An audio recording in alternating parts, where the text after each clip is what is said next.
যদি 100 জন লোক থাকে 100 জনই সেই মানসিকতা। যদি কারো মনে কোনো ধরনের উদ্বাস্তু শব্দ ব্যবহারে আপত্তি থাকে বা উদ্বাস্তু বান্ধব এই শব্দ আপত্তি থাকে, তিনি কাইন্ডলি চলে যাবেন। পরিষ্কার পরিচ্ছন্নতা, পরিষ্কার পরিচ্ছন্নতা। কারো যদি মনে হয় যে আমি উদ্বাস্তু নই অথবা উদ্বাস্তু বান্ধব নই, তাহলে তার জন্য আজকের এই আসরটা নয়, ঠিক তো?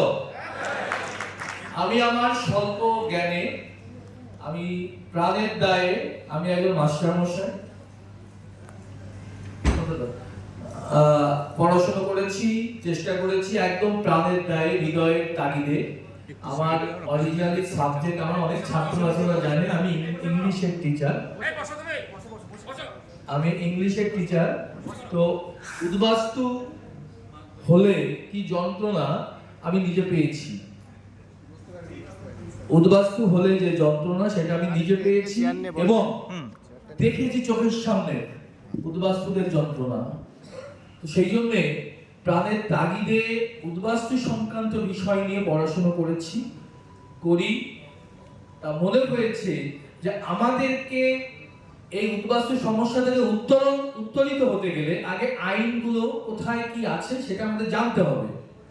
কারণ সবশেষে আইন কথা বলে। একটু আগে মাননীয় দিলীপ দা বললেন, খুব ভালো বললেন, উনি আন্তরিকভাবে আমাদের সবাইকে পারলে যে সার্টিফিকেট দিয়ে দেন সিটিজেনশিপ, কিন্তু ওনার হাত পা বাঁধা, আইনে হাত পা বাঁধা। কারণ ওনাকে তো কাগজ দেখাতেই হবে, কারণ উনি সুপারিশ করতে পারবেন না। তাহলে সেগুলো কেমন করে গুছিয়ে মানুষকে আমরা পাঠাতে পারি যাতে ওনার একটাও ওনার কলম দিয়ে নেগেটিভ না হয়, সেই চেষ্টা উনিও করবেন, আমরা সবাই করব। তার জন্য আজকে আমাদের এখানে আসা।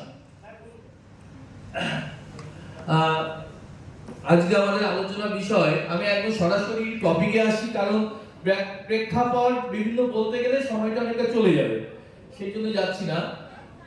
ভারতীয় নাগরিকত্ব আইন সম্পর্কে বিস্তারিত আলোচনা, এটা বলি আমরা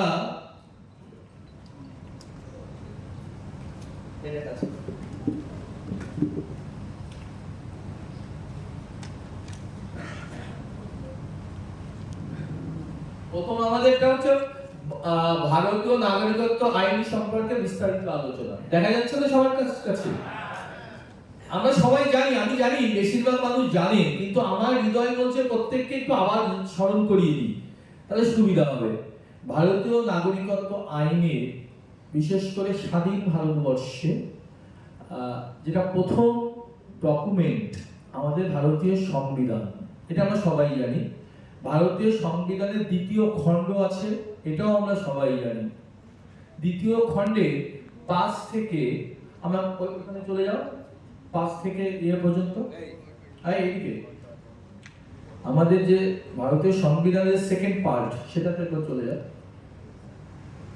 সেকেন্ড পার্টে যাও, এইটা অরিজিনাল ডকুমেন্ট,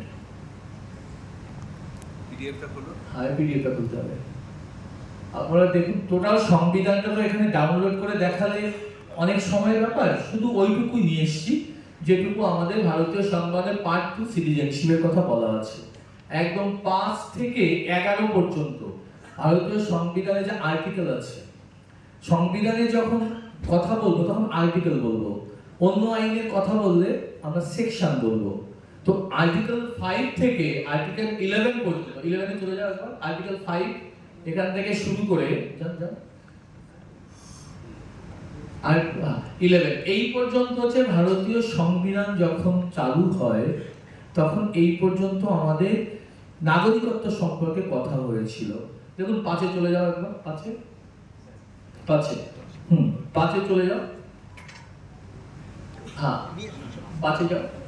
5-এ দেখবে citizenship at the commencement of the constitution লেখা আছে। অর্থাৎ সংবিধান যখন আমাদের, আমরা জানি 26শে জানুয়ারি 1950 সালে সংবিধানটা আমাদের এখানে ইমপ্লিমেন্ট হয়, লাগু হয়, তো তখন একটা কমেন্সমেন্ট অফ দ্য কনস্টিটিউশন, সংবিধান যেদিন কমেন্স করে 26শে জানুয়ারি, সেই দিনটিকে লক্ষ্য করে নাগরিকত্ব ইস্যুটা নিয়ে আলোচনা হয় এবং সিদ্ধান্ত হয়। কেন হয় আমরা সবাই জানি, মাননীয় বিধায়ক মহাশয় বলেছিলেন মাননীয় বিধায়ক মহাশয় বলেছিলেন যে কিভাবে দেশভাগ হয়েছিল। প্রচন্ড পরিমাণে রিফিউজি বা পপুলেশন এক্সচেঞ্জ হচ্ছিল, একটা টার্মোয়েল অবস্থা। তখন সংবিধান প্রণেতারা কনস্টিটিউয়েন্ট অ্যাসেম্বলিতে যারা মেম্বার ছিলেন ওনারা বিব্রত ছিলেন কেমন করে নাগরিকত্ব নির্ধারণ করব। তার জন্য সাময়িকভাবে সেই সময় ভারতীয় নাগরিকত্বটাকে আপাতত সংবিধান চালু করার জন্য 5 থেকে 11 ধারা পর্যন্ত একদম কমেন্সমেন্টের জন্য ওই সময়ে কারা নাগরিক বেসিক্যালি সেটা ঠিক করার জন্যই এই কনস্টিটিউশনের পার্ট 2 তে 5 থেকে 11 ধারা পর্যন্ত করা হয়েছিল। যারা একটু বোরিং লাগবে কারণ আইন তো একটু আমি আপনাদের মতো করে বোঝানোর চেষ্টা করছি। সেখানে আপনি দেখবেন 19 জুলাই, যাও নিচে যাও, 6 এ যাও, 6 এর একটু নিচে আসো, যাও যাও, এই 19th day of July 1948 এটা একটা কাট অফ ডেট ধরা হয়েছিল। তখন বলা হয়েছিল এই ডেটে আগে যারা ভারতবর্ষে রয়েছে তারা তো বসে দিন এই ডেটের আগে যারা ভারতবর্ষে অবস্থান করছেন রয়েছে বা জন্মগ্রহণ করেছেন তারা ভারতীয় অটোমেটিক সিটিজেন। কিন্তু পাকিস্তান থেকে যারা এই ডেটের পরে আসবে তাদেরকে কিন্তু ডিম টু বি ইন্ডিয়ান সিটিজেন। আমি আইনের কচকচানিতে যাচ্ছি না, তাদের কি করতে হবে সহজ কথা, এসে সেটেলমেন্ট চাইতে হবে। অর্থাৎ গভর্নমেন্টকে বলতে হবে যে আমি পাকিস্তান থেকে এসেছি, ভারতের নাগরিকত্ব চাই। আমি কি বোঝাতে পারছি? আইনের কথা বলছি, বাস্তবে কি ঘটেছে সেটা পরে মেলাবো আমরা। তাহলে 19 জুলাই 1948 সালের পরে যারা ভারতবর্ষে এসেছেন পাকিস্তান, তখন তো বাংলাদেশ ছিল না, তখন তাদেরকে কি করতে হতো, তাদেরকে রেজিস্ট্রেশন দিতে হতো নাগরিক হিসাবে। দেখবেন এখানে অনেকেরই আত্মীয় স্বজন বাড়িতে আছে, সিটিজেনশিপ সার্টিফিকেট আছে 60 সালে, 65 সালে, 71 সালে, 84 সাল পর্যন্ত হয়েছে, ম্যাক্সিমাম 82 সালে বন্ধ হয়েছিল, দু একটা জায়গায় ছিল। তো তখন কি করতে হতো, 6 মাস থাকতে হতো, রিফিউজি সেটেলমেন্ট হতো, বর্ডার দিয়ে আসতে গেলে বর্ডার স্লিপ, সেটেলমেন্ট স্লিপ, অনেক কিছু পাওয়া যেত না, রিহ্যাবিলিটেশন। সেইটার এই আইনের ধারা অনুযায়ী সেটা হতো তখন, এবং সেটা 71 সালে 24 মার্চ পর্যন্ত সেটা আমাদের হয়ে গেছে। কিন্তু দুর্ভাগ্যের বিষয় সেটা হচ্ছে যে ওই যে সংবিধানে কি লেখা ছিল আজ থেকে এতদিন আগে, 50 বছর আগে, আমাদের এখনই আইন সম্পর্কে যে ধারণা আজ থেকে 70 বছর আগে কি ধারণা আমাদের ছিল পূর্বপুরুষদের, আমরা সমাজে অন্যেও অনেকে এসে দেখবে যে ওই সিটিজেনশিপ সার্টিফিকেট অর্থাৎ বাই রেজিস্ট্রেশন সেটা করে নিয়েছিলেন, তারা একটু শিক্ষিত সচেতন তারা, কিন্তু অনেকে কিন্তু সেটা করেননি। কিন্তু এত বড় এক্সোডাস, একটা দ্বিজাতি তত্ত্বের ভিত্তিতে দেশভাগ হয়েছে, আর লক্ষ লক্ষ মানুষ আসা যাওয়া করছে, একটা লস, কোথায় থাকবে, কি করবে বুঝতে পারছে না। তার জন্য আমাদের এই যে সিটিজেনশিপের যে বিষয়টা, উদ্বাস্তুদের সেটেলমেন্টের বিষয়টা আমাদের 71 সালে 24 মার্চ পর্যন্ত কাট অফ ডেট দিয়ে এইভাবে নাগরিকত্ব এবং সিটিজেনশিপ ইস্যুটা রিসেটেল করা একটা ব্যবস্থা ছিল। এট দ্য সেম টাইম দেখুন 50 সালে সিটিজেনশিপ এই বিষয়ে সংবিধান বললো, তারপরে আমরা 55 সালে গিয়ে এখানে 11 নম্বর ধারায় বলা আছে, 11 নম্বর ধারায় চলে যাবো, 11 নম্বর ধারা, যাও যাও, 11 নম্বর ধারা, 11 নম্বর ধারায় লেখা আছে parliament to regulate the right of citizenship by law. বলে দেওয়া হলো যে এই নাগরিকত্ব আইনটা তাৎক্ষণিক করা হলো, পার্লামেন্টকে অধিকার দেওয়া হলো ভবিষ্যতে পার্লামেন্ট নাগরিকত্ব আইন পূর্ণাঙ্গভাবে তৈরি করবে। এই 11 নম্বর ধারা অনুযায়ী, এটা হচ্ছে আমাদের সংবিধানের 11 নম্বর ধারা।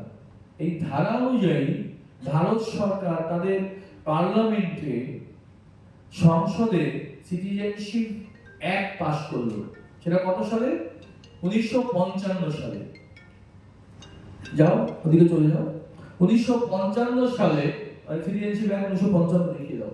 1955 সালে, আমি এটা বিস্তারিত যাচ্ছি না কারণ আমাকে সিএ নিয়ে কথা বলতে হবে সবথেকে বেশি, সেই জন্য খুব দ্রুত আমি একটা ওভারভিউ দিয়ে যাচ্ছি।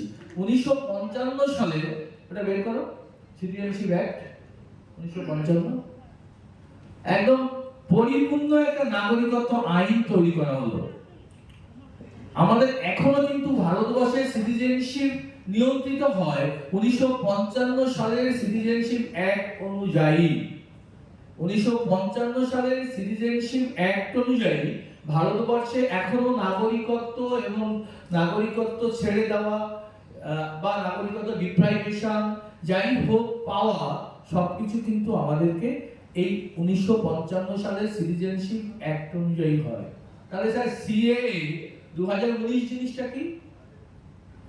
এর একটা সংশোধনী, এবং বারবার এখনো পর্যন্ত 1955 সালের সিটিজেনশিপ অ্যাক্ট হওয়ার পরে ভারতবর্ষে এখনো পর্যন্ত 6বার 6 টাইমস সবার সিটিজেনশিপ অ্যাক্ট অ্যামেন্ডেড হয়েছে, পরিবর্তিত হয়েছে।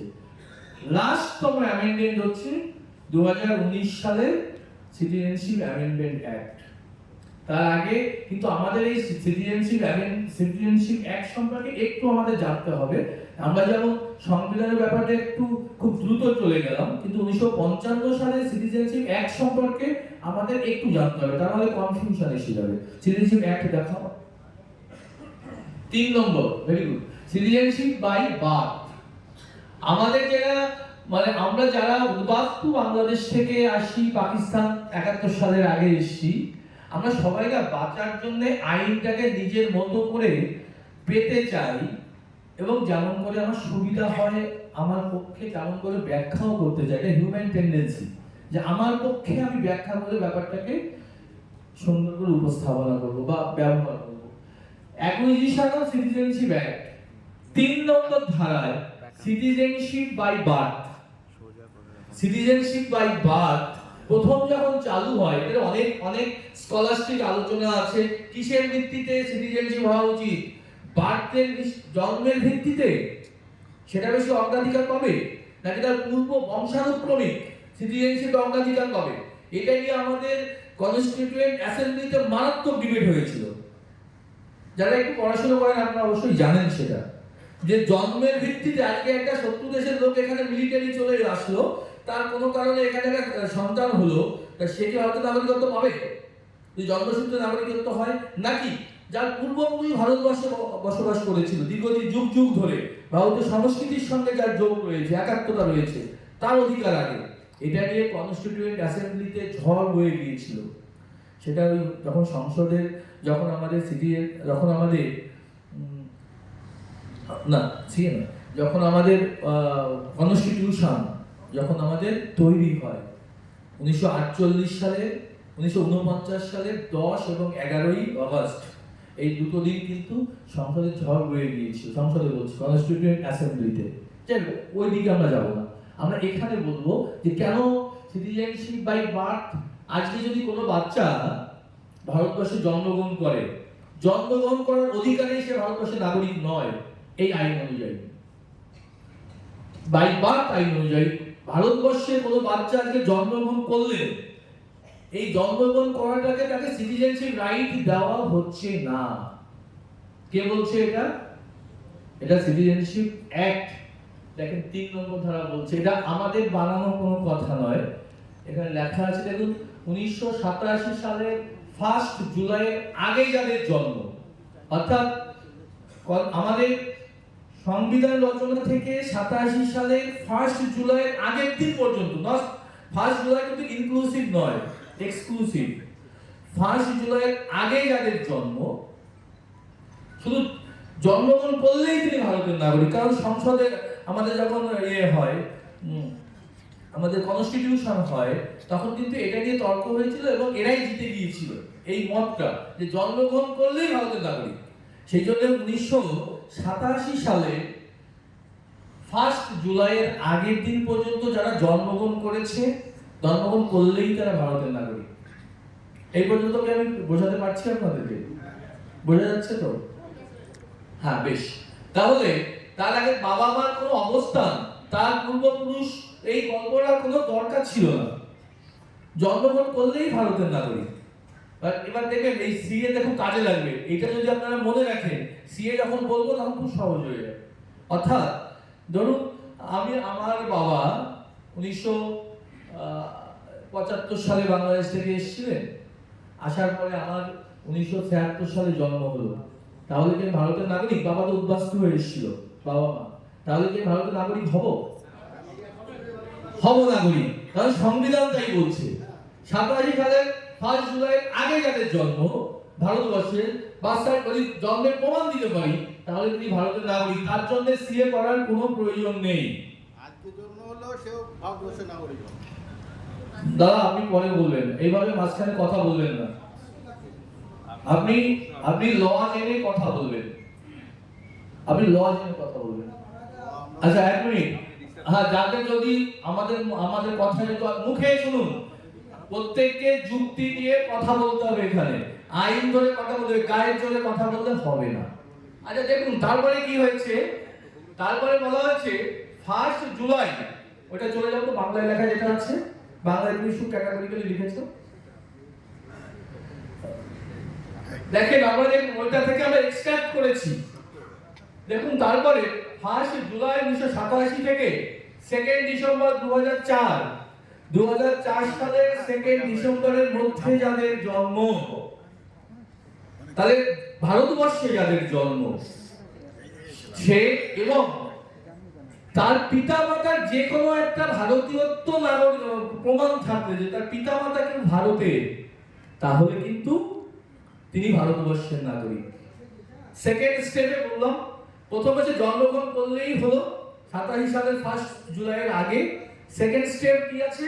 সেকেন্ড স্টেপ আছে 1 জুলাই থেকে 2 ডিসেম্বর 2004 এর মধ্যে যে সমস্ত ভারতবর্ষে যাদের জন্ম, শুধু জন্মগ্রহণ করলেই হবে না, তার সঙ্গে বাবা অথবা মায়ের কারো একজন ভারতীয় নাগরিক, তার একটা সাপোর্টিং ডকুমেন্ট থাকতে হবে, তাহলেই তিনি ভারতবর্ষের জন্মসূত্রে নাগরিকত্ব তার কনফার্ম হলো।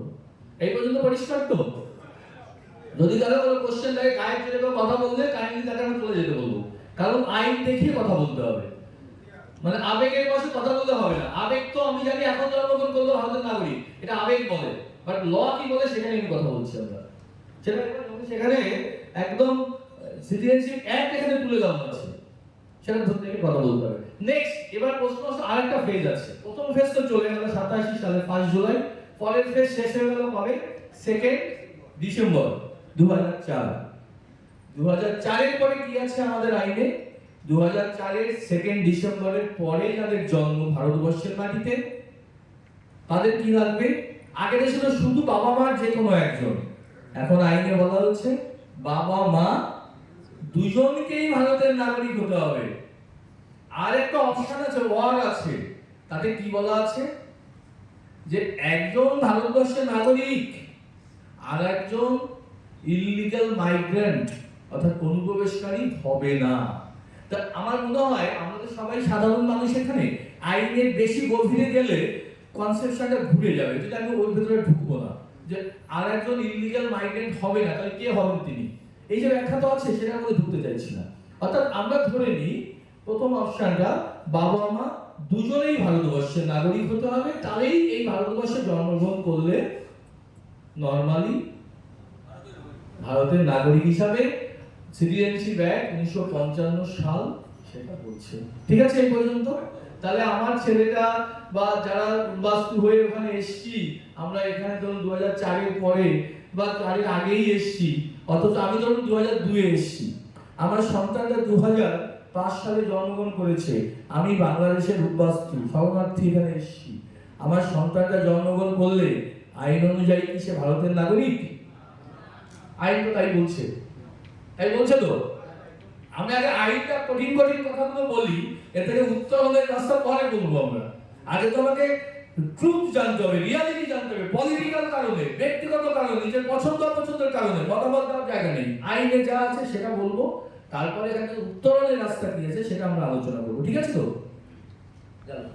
এবার 3টা চলে যাও, এটুকু বলে আর কিছু বলার দরকার নেই, তারপরে চলে যাও ওই 1-তে চলে যাও। সিক্সে চলে যাও, 5-এ চলে যাও। সিটিজেনশিপ অ্যাক্ট 1955 সালে নাগরিকত্ব ধারায় আইন আছে হচ্ছে 3 নম্বর ধারায়। 4 নম্বর ধারায় আছে রেজিস্ট্রেশন, তাই তো? না, রেজিস্ট্রেশন না, বাই ডিসেন্ট অর্থাৎ উত্তরাধিকার সূত্রে নাগরিকত্ব। এটা নিয়ে আমরা কথা বলবো না, কারণ এটা আমাদের কোর বিষয় নয়। 5 নম্বর ধারায় চলে আসলো বাই রেজিস্ট্রেশন। 5 নম্বর আছে বাই রেজিস্ট্রেশনের মাধ্যমে নাগরিকত্ব। এই বিষয়ে বেশি বলবো না। ধরুন একটা বলি, ভারতীয় কোনো পুরুষ বা নারী তিনি বিদেশি কাউকে বিয়ে করেছেন, ভারতীয় নন, তাহলে তিনি যেভাবে নাগরিকত্বটা অ্যাকোয়ার করবেন সেটা হচ্ছে বাই রেজিস্ট্রেশন। 6 নম্বরে আছে, চলে যাও, এটা নিয়ে বেশি বিস্তারিত বলবো না কারণ অনেক সময় লেগে যাবে। 6 নম্বরে হচ্ছে বাই ন্যাচারালাইজেশন অর্থাৎ স্বাভাবিকীকরণ। বিভিন্ন কারণে দীর্ঘদিন ধরে একটা দেশে বসবাস করলে আমাদের আইনে সিটিজেনশিপ অ্যাক্টে আছে তারা ভারতীয় নাগরিকত্ব দাবি করতে পারে, নাগরিকত্ব পেতে পারে। 6 নম্বর ধারায় হচ্ছে তাই। 6 নম্বরে A, it is specially for Assam. 6 নম্বরে অনলি অ্যাপ্লিকেবল ফর আসাম, এটা আমাদের আলোচ্য বিষয় নয় আজকের দিনের জন্য, সেজন্য এটা আমরা আলোচনার মধ্যে আনবো না। তারপরে 6B, সেই বহু চর্চিত সেই আইন 6B ধারায়, অর্থাৎ 6 হচ্ছে স্বাভাবিকীকরণ, ন্যাচারালাইজেশনের মাধ্যমে হওয়ার কথা, ওটা হচ্ছে ব্রড স্পেকট্রামে। 6A হচ্ছে অনলি ফর আসাম। এবার চলে আসে 6B তে। 6B কাদের জন্য? 6B অনলি ফর, আমি আর দুটো দেশের কথা বলবো না, সময় নষ্ট হয়, পাকিস্তান এবং আফগানিস্তান, তো আরো 6খানা ধর্মীয় সম্প্রদায়ের কথা বলা হয়েছে। আমি 5টা আর বলবো না সংক্ষিপ্ত করার জন্য, সবাই জানি সেই জন্য বলছি। তাহলে সেখানে লেখাও আছে, দেখুন, হিন্দু, শিখ, বৌদ্ধ, জৈন, পার্সি, খ্রিস্টান, আর 3টে দেশ এখানে ইনক্লুডেড, পাকিস্তান, আফগানিস্তান আর বাংলাদেশ। আমরা এখন সংক্ষিপ্ত করার জন্য হিন্দু বলবো আর বাংলাদেশ বলবো, তাহলে আমাদের আলোচনা সুবিধা হবে। এখানে বিস্তারিত বলা আছে এই আইনটা কি আছে। তো এই আইনটা একমাত্র আইন, পৃথিবীর কোন দেশে ইললিগাল মাইগ্রেন্টকে নাগরিকত্ব দেওয়া হয় না, হয়নি এখনো আজকের দিন পর্যন্ত। এই আইনে একমাত্র বলা আছে পাসপোর্ট না নিয়ে আসলো বা পাসপোর্টের ভিসা ডেট ওভার হয়ে গেল, বাংলাদেশের হিন্দুদের নাগরিকত্ব দেওয়ার প্রভিশন আছে। শুধু তাই নয়, আমাদের যে এতদিন পর্যন্ত 19 সালের এই আইন হওয়া পর্যন্ত আমাদের যে বাংলাদেশ থেকে আসলে হিন্দুদের অবৈধ অনুপ্রবেশকারী বলা হতো এই আইনের বলে, সেটাকেও নস্যাৎ করে দেওয়া হয়েছে। আমরা কেউ অবৈধ অনুপ্রবেশকারী নয় এই আইন অনুযায়ী। আমি সব বিস্তারিত যাবো, আইনের পরে যাচ্ছি। এতটা সুন্দর একটা আইন এবং এর পরতে পরতে ম্যাজিক আছে। আসলে কি হয়, যাকে আমি শত্রু মনে করি বা যাকে আমি বিশ্বাস করি না বা অচেনা লোক, সে যে হঠাৎ করে বুকে জড়িয়ে ধরে বলে বাবা তোমায় কতদিন দেখি না, কেমন আছো, তখন না অবিশ্বাস হয়। ও আবার পেটে বোমা বেঁধে রাখেনি তো, আত্মঘাতী না তো, উড়িয়ে দেবে না তো। আমাদের কিন্তু সেই অবস্থা বেশিরভাগ মানুষের, যে এত বড় আইন, এত সুন্দর আইন হতে পারে। এতদিন আমাদেরকে ইললিগাল মাইগ্রেন্ট কথাটা তুলে দেওয়া হলো। কোথায় তুলে দেওয়া হলো? ওই সেপ্টেম্বরে চলে যাও, 15 সালে সেপ্টেম্বরে কোথায় চলে যাও, 15 সালে সেপ্টেম্বরে চলে যাও, 6B নয়, 15 সালে সেপ্টেম্বরে, 7 সেপ্টেম্বর, 7 সেপ্টেম্বর যাও, কোথায় আছে? এই যে হ্যাঁ না পড়েন না ওটা, এটা দিয়ে দিয়েছে নিচে যাও। এই যে দুটো নোটিফিকেশন করলো 15 সালে 7 সেপ্টেম্বর। দাদা বলেছেন ঠিক করে দাও, 15 সালে 7 সেপ্টেম্বর দুটো নোটিফিকেশন হয়েছে। একটা notification passport entry into India act, আর একটা নিচে চলে যাও, আর একটা হচ্ছে ফরেনার্স অ্যাক্ট, যা দিয়ে আমাদেরকে জালে জড়াতে হবে, আজকেও জড়াচ্ছে, আমরা আইন জানি না বলে, যা দিয়ে আমাদেরকে উদ্বাস্তুদের ইনফিল্ট্রেটর বলে জালে জড়ায়। আমরা সবাই জানেন বারাসাতে বিভিন্ন জায়গায় কিভাবে ধরছে, আমরা সবাই জানি, ওর মধ্যে ঢুকবো না, আইনটাকে বলে দিচ্ছি। হ্যাঁ দেখুন, এই যে 686 আর তার উপরে 685 দুটো এনএইচ এর নোটিফিকেশন আছে। দুর্ভাগ্যের বিষয়, নোটিফিকেশনটা শুধু ওদের ওয়েবসাইটে থেকে গেছে, তাদের জন্য তারা জানতে পারেনি। এটা আমাদের জন্য দুর্ভাগ্য এবং আমাদের ব্যর্থতা।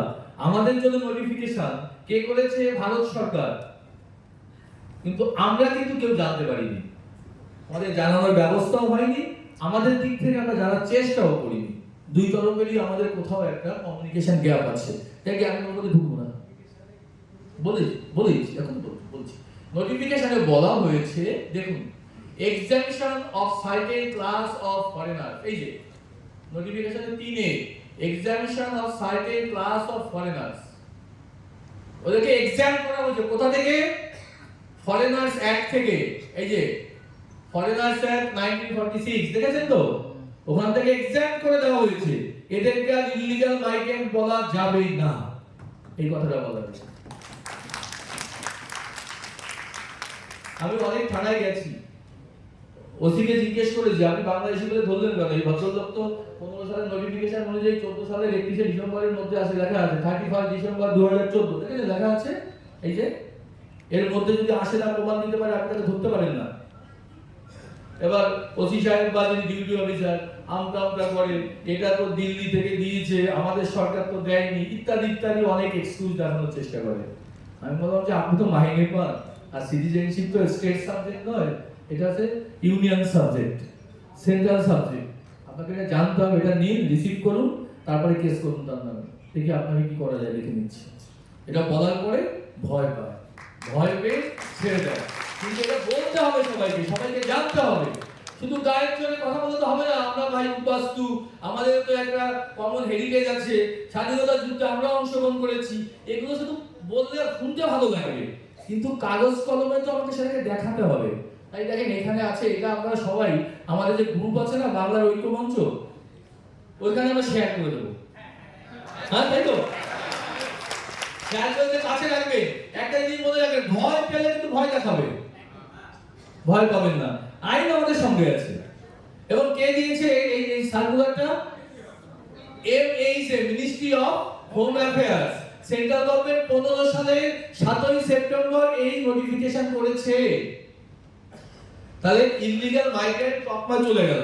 আমার ভাই যে করেছে আইন, তাকে আমি পছন্দ করি না, ব্যক্তিগত হতেই পারে, ব্যক্তিগত মতামত, কিন্তু এই আইনটা তো আমার পক্ষে হয়েছে নাকি? তাহলে আইনটা আমার তো মানতে আর অসুবিধা হওয়ার কথা নয়। তাহলে এইটা এই আইন নয়, এটা সার্কুলার, জিও গভর্নমেন্ট অর্ডার। বুঝে গেছেন তো আপনারা? প্রাথমিক ভিত্তি হচ্ছে we are not illegal migrant. আমরা যারা 14 সালে 31শে ডিসেম্বরের মধ্যে ভারতবর্ষে ইন করেছি, পরিষ্কার পরিষ্কার তো, এই অর্ডারটা আমরা দিয়ে দেবো, এমএইচে অর্ডার করে। আচ্ছা বেশ, 19 সালে যে আইনটা, এটার পরে বেস করে 19 সালে আইন হলো। এইটা কি বললো? এটা বলা হলো যে ফরেনার্স অ্যাক্ট থেকে এক্সাম করা হলো, পাসপোর্ট অ্যাক্ট থেকে, passport entry into India act 1920 সালে, এখান থেকে এক্সাম করা হলো। বাংলাদেশি যারা মানে এখানে আসি আমরা, সে মুসলমান আসুক, অনুপ্রবেশকারী আসুক, হিন্দু আসুক, শিখ আসুক, এই আইনের ধারাই ধরে, ফরেনার্স অ্যাক্ট আর পাসপোর্ট অ্যাক্ট। ওই দুটো আমাদের জন্য কিন্তু এক্সাম করে দিল, হিন্দুদের জন্য। পরিষ্কার বোঝা গেছে তো? তা করে দেওয়ার পরে এবার এটা তো বসে থাকতে হবে না, লোকগুলো খাবে কি? আমাকে বললাম, আপনাকে থাকতে দিলাম, আপনাকে পুলিশ ধরবে না, কিন্তু লোকগুলো তো বাঁচতে হবে, তাই কিছু কাজ করতে হবে, ইনকাম করতে হবে, শুধু থাকতে দিলে তো হবে না। তখন কি হলো? 19 সালে সিটিজেনশিপ অ্যাক্টটাকে অ্যামেন্ড করা হলো, সিটিজেনশিপ অ্যাক্টটাকে অ্যামেন্ড করা হলো। বের করো ওখানে ইংরেজি এটা পিডিএফটা, সিটিজেনশিপ ফরেনার্স অ্যাক্ট, সিটিজেনশিপ আলু করে সিটিজেনশিপ অ্যাক্টটা অ্যামেন্ড করা। অসাধারণ আইন, পরতে পরতে আমাদের প্রতি যত প্রবলেম আছে সব প্রবলেম সলভ করে দেওয়া আছে এখানে। শুধু ভয় থেকে আমরা কোথায় যাও? 6B, 6B খুলো। এটা সরকারের অর্ডার, যদি কারো সন্দেহ হয় আমরা গ্রুপে দিয়ে দেবো, বের করবেন, নিজের যদি আলাদা কোনো অর্ডার থাকে সেটা দেখাবেন, তখন আমরা আলোচনা করব। না জেনে স্কলারশিপ আলোচনার মধ্যে অন্য কথা বলবো না। দেখুন 6B 3 নম্বরে ধরা হয়েছে special provision two citizenship two person covered by provision 2 clause B of subsection 1 of section 2, যেটা দাদা বলছিলেন। এখানে দেখুন 6B প্রথমে কি বলেছে, আমি একটু ইংরেজিতে পড়ি।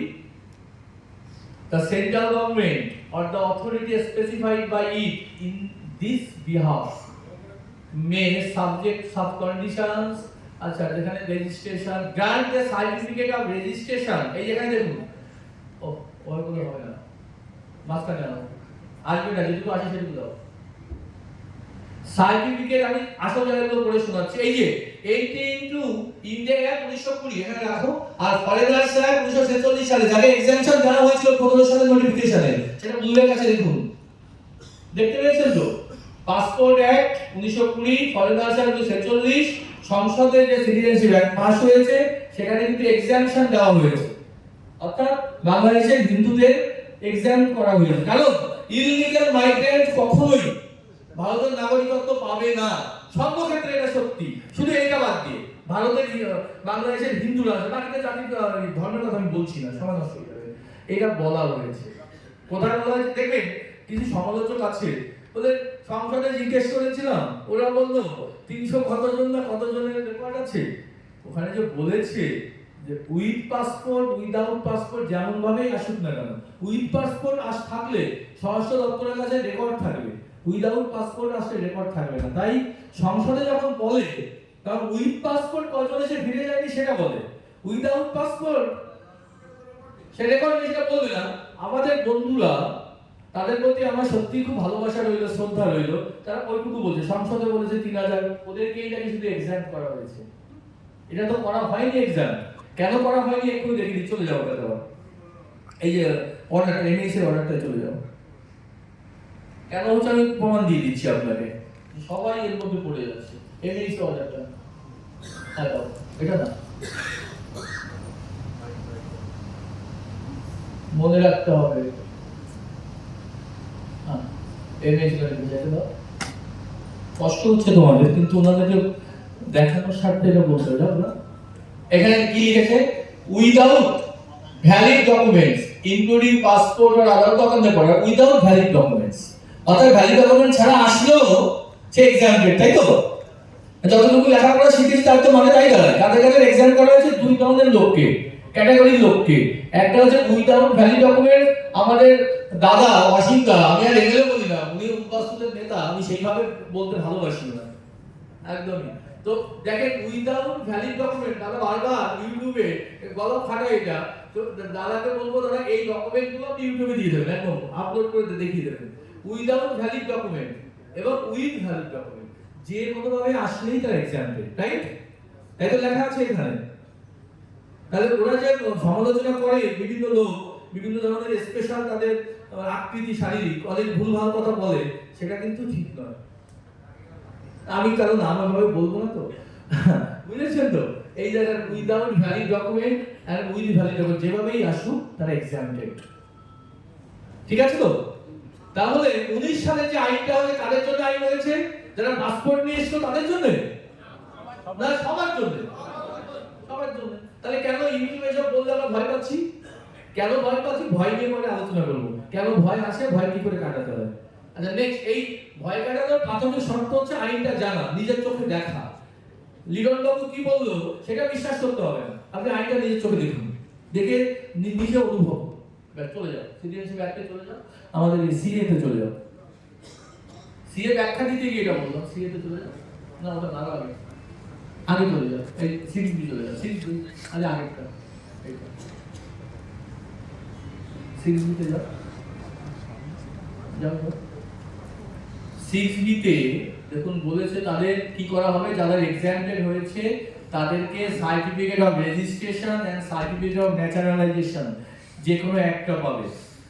99% সার্টিফিকেট অফ ন্যাচারালাইজেশন পাবে। কারা রেজিস্ট্রেশন পাবে? যারা স্পাউস ভারতীয়। আমাদের 6B ধারার মধ্যেই আসবে, কিন্তু যা ভারত বা আমি বাংলাদেশ থেকে এলাম উদ্বাস্তু হয়ে, এমন কোনো মাথার দিব্যি নেই তো বাংলাদেশে মেয়ে বিয়ে করতে হবে, তা তো মাথার দিব্যি নেই। আমি তো ভারতীয় একজন নাগরিককে বিয়ে করতে পারি। তো ভারতীয় নাগরিককে যদি বিয়ে করি 6B ধারায় কেন আসবে?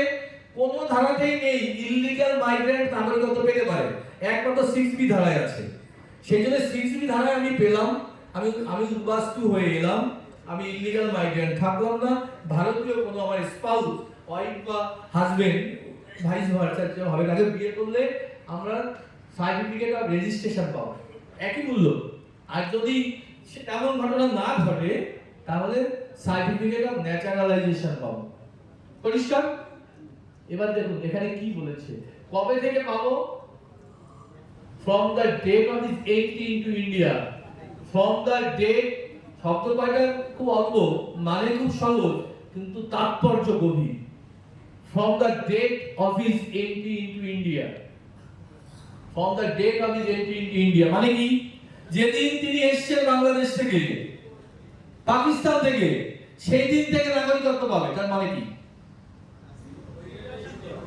দাদা? এর ব্যঞ্জনা কি? এই ব্যঞ্জনা বুঝলে ভয় 90% কেটে যাবে। From the date of his entry into India, এই শব্দের যদি এই ফ্রেজের যদি ব্যঞ্জনা বুঝি আমরা, তাহলে ভয় 99% এখনই কেটে যাবে। বাড়ি গিয়ে সবাইকে বলবেন এই ভুল হয়ে গেছে, কালকে চলো অ্যাপ্লিকেশন করি। যেদিন তিনি ভারতবর্ষে প্রবেশ করেছেন সেদিন থেকে তার নাগরিকত্ব হবে। তাহলে লাভটা কি, লসটা কি? ধরুন এটা যদি না বলতো, এটা যদি আজকে থেকে from the date of granting of the certificate এরকম যদি হতো, তাহলে কি হতো? তাহলে এতদিন ধরে আমি ধরুন প্রায় 30-40 বছর ভারতবর্ষে অবস্থান করছি, তাহলে আমাদের পেছনের ইতিহাস সব মুছে দিতে হতো।